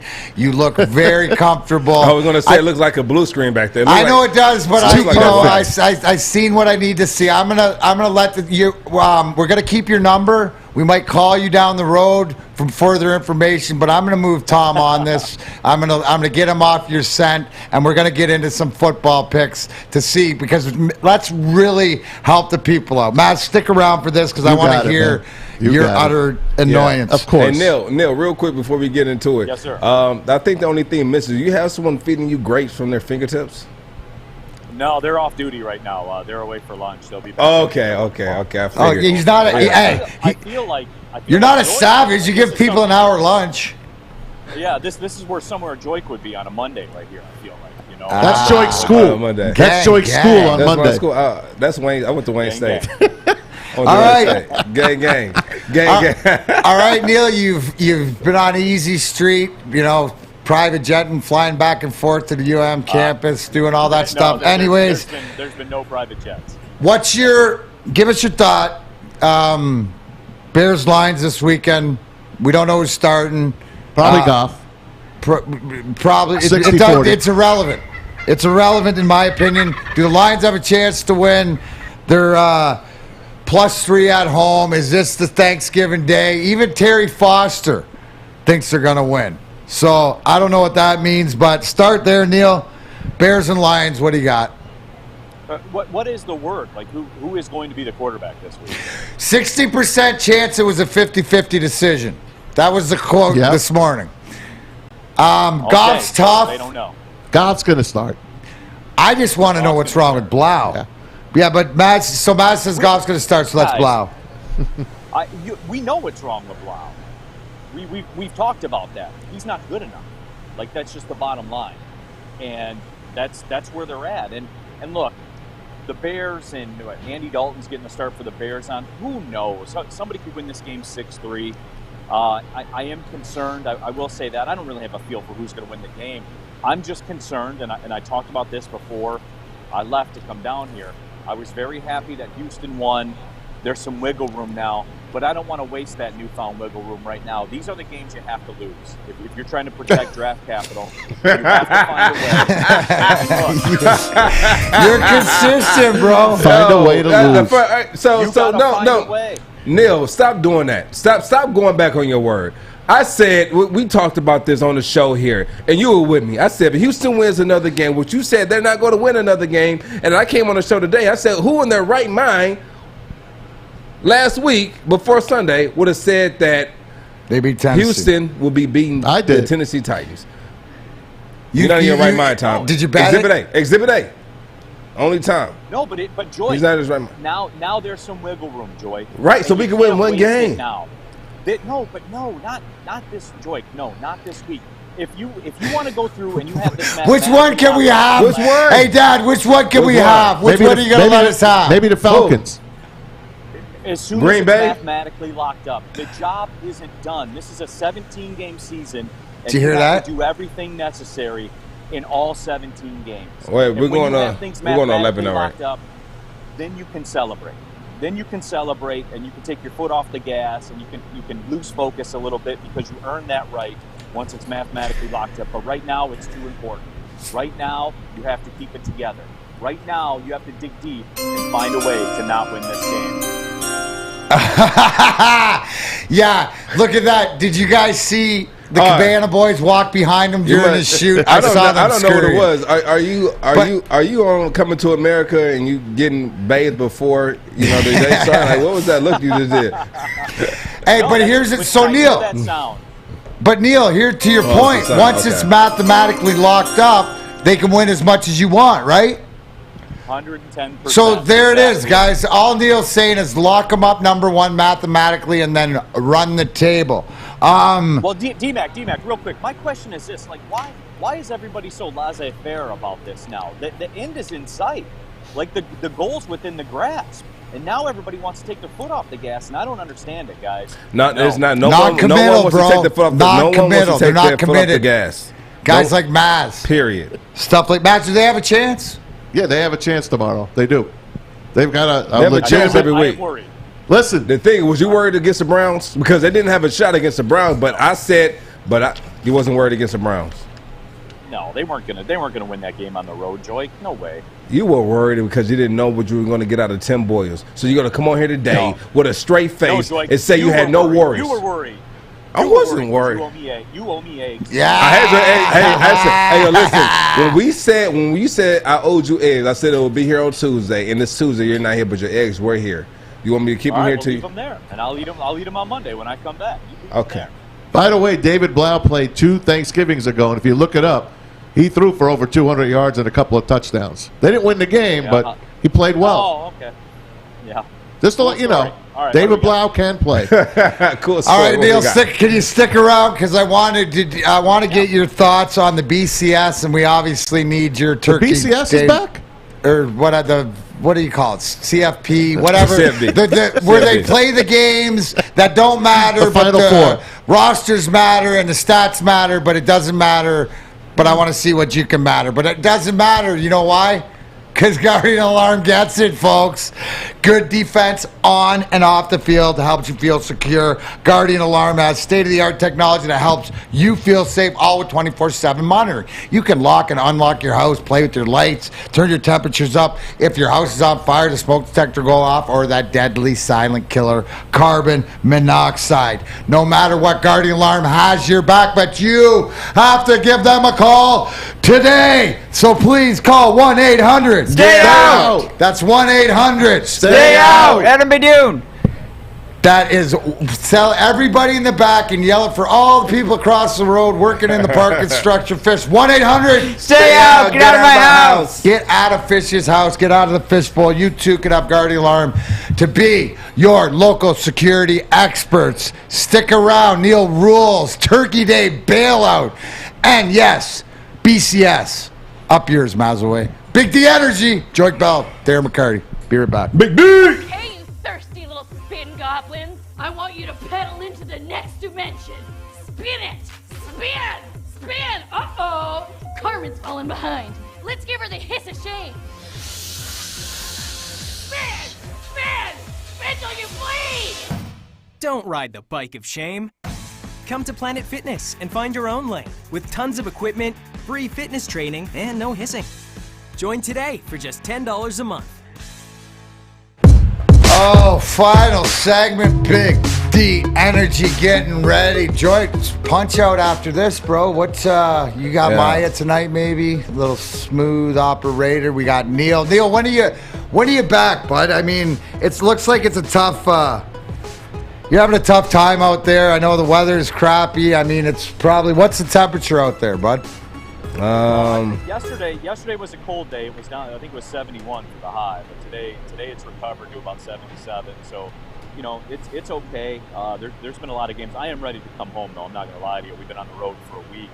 Played at Alabama Friday. This will be the 3rd game in 3 nights. So, I am ready to come home. We have the first flight out of here in the morning. So I'll be getting out of the airport and rolling right into Thanksgiving meal. So, you know, I miss the fam and all that stuff. Miss you guys. Wow, we miss you too, bro. Real quick, your thoughts on Alabama? Like, as far as that team, you know, where we'd mentioned before you went out, obviously, you know, shot to win this year, great team. What was the eyeball test like? They're a national championship contender. I'll be disappointed in them if they don't make the Final Four. What the depth that roster has, they have an athletic 7-footer that's an NBA player. He will be playing in the NBA. He will be a first-round draft pick. Their backup point guard was the #1 point guard in the nation, and Michigan recruited him heavily. And I think he might have been the missing piece for Michigan in J.D. Davidson. He's at Alabama, and he's the backup point guard there. And he's the fastest man I've ever seen on a college basketball court. I mean, he's incredible. Wow. They have such an embarrassment of riches at the guard spot there. You hear that? I'll be really disappointed if Alabama's not in the Final Four. Fastest kid on the basketball court he's seen. I've ever seen. That, ever. Dude, that boom blows me away. Anyways, what are your thoughts? You saw the college football playoff. You saw my Cincinnati get moved up to 4. And Joink and I were talking, and I was all excited till he just punched me right in the gut and said, what's it matter? Ohio State, if Ohio State, Michigan wins, they'll move up, but Ohio State will probably get 4 and bump Cincy out. and when this is, I guess, facetious question because I know the answer. Would this committee do that to Cincinnati, move them in and then move them right out without their thinking? And the answer is yes, isn't it? How do you see this playing out, and what did you make of this?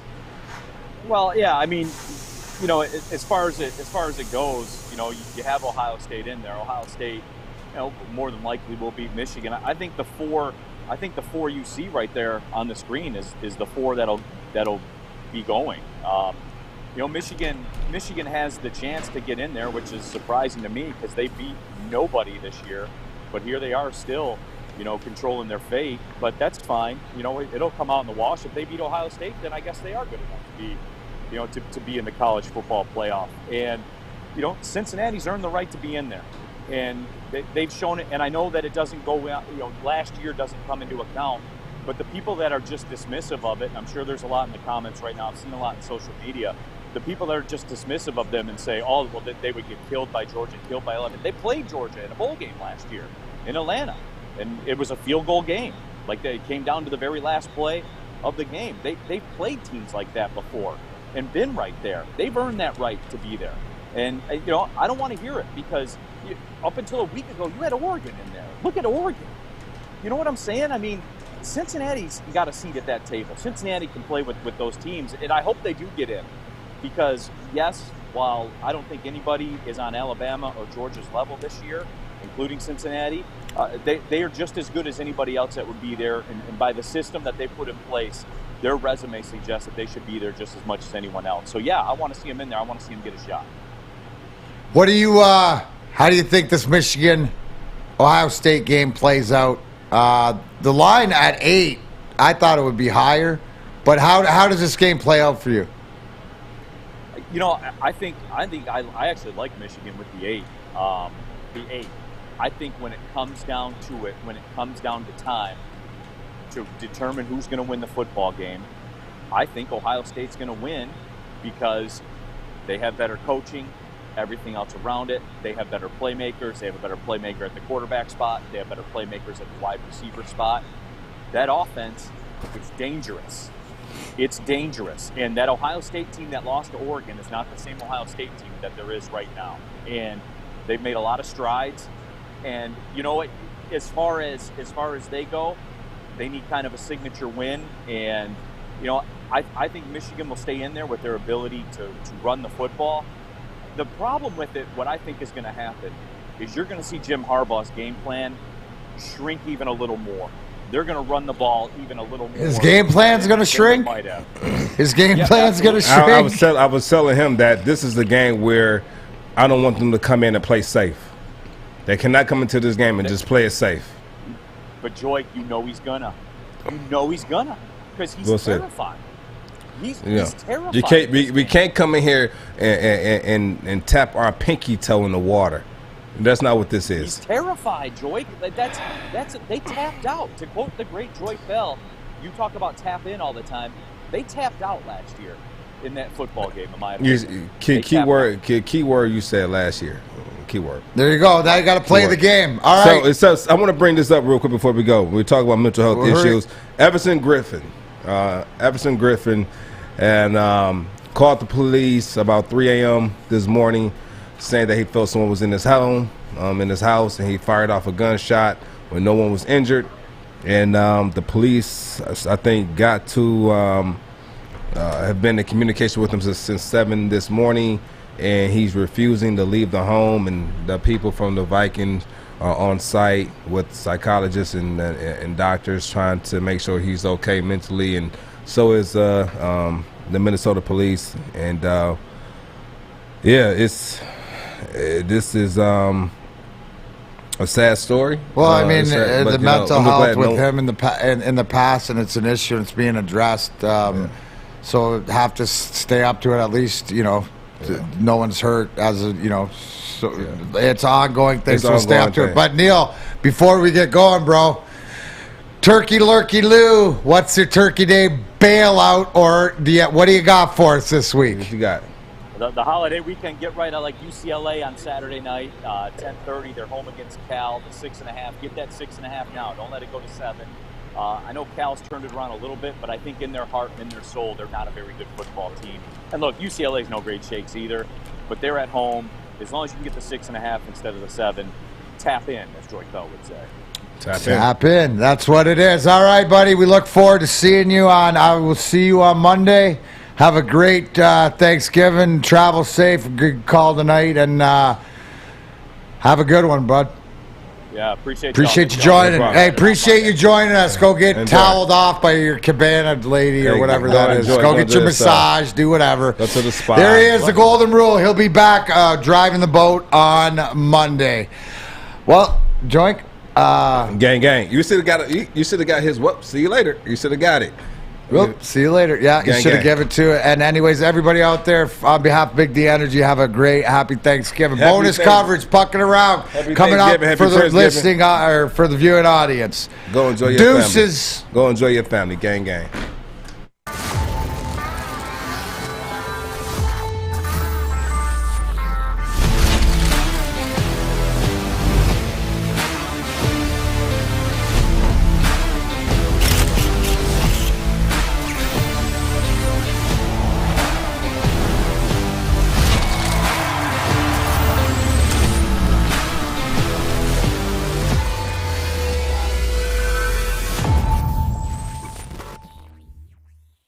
It is Joey from Woodward Sports, live from Meyer in Royal Oak, and we are here with our 2 finalists for the Woodward Sports Turkey Games. Let the games begin. We out here, gobble. Gobble, gobble.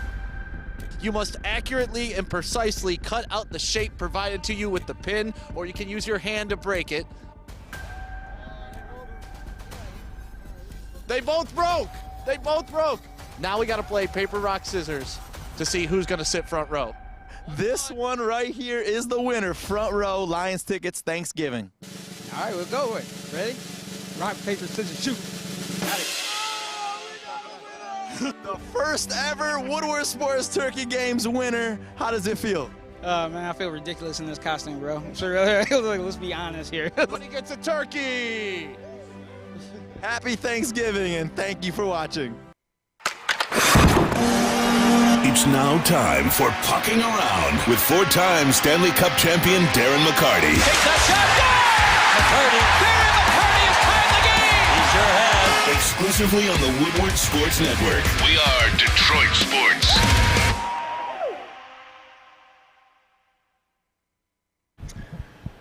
Happy Thanksgiving week. This is Pucking Around with Darren McCarty, and we are going to do the goaltenders today. Yes, the most important starts with defense, and you're only as good as your goaltenders can be. What I feel right now with Alex Nedeljkovic and Thomas Greiss, that these are the right guys for the job. I'm going to show you some plays, what makes them so good, and it starts with their competitiveness. Their competitiveness of not quitting on pucks, about playing everything out, trying. This is a new age. The way that the goalies are, they think they can stop everything. Whenever you're ready, Sawyer, you can start that.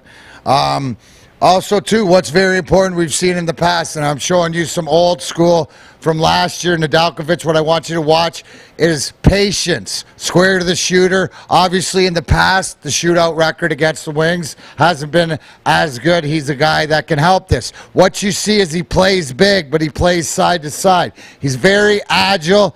He's always looking to make that quick play. And a lot of goaltending is anticipation. Not where the pucks come from, but where the puck's going. And in this NHL, the way that guys can pass, it's so important to be mobile on your skate, your stick. The puck's coming from everywhere else. You see that the push. And when a guy like this gets big, that's what we have in common. You have two guys that are bigger goalies in size, take up the net, but they also move real well. Now, you got to also remember, this is last year in the playoffs. This is him in Carolina, where his coming out party. You got to remember, he's still technically a rookie, so he's learning as he goes. But it's competitiveness like this, the way that he's always challenging shooters, stuff like that. There's nowhere to shoot, and that's what you got. It's confidence. But you look at things like this. This is the do not quit and reach back. Now, I know 12, DeBrincat didn't get a lot on that puck, but that's the no quit attitude. And trust me, these goalies practice this and practice. Mika Kiprusoff in Calgary was the best at it. You said Dominic Hasek too, but there, you can't teach that mobility to be able to go side to side like he does.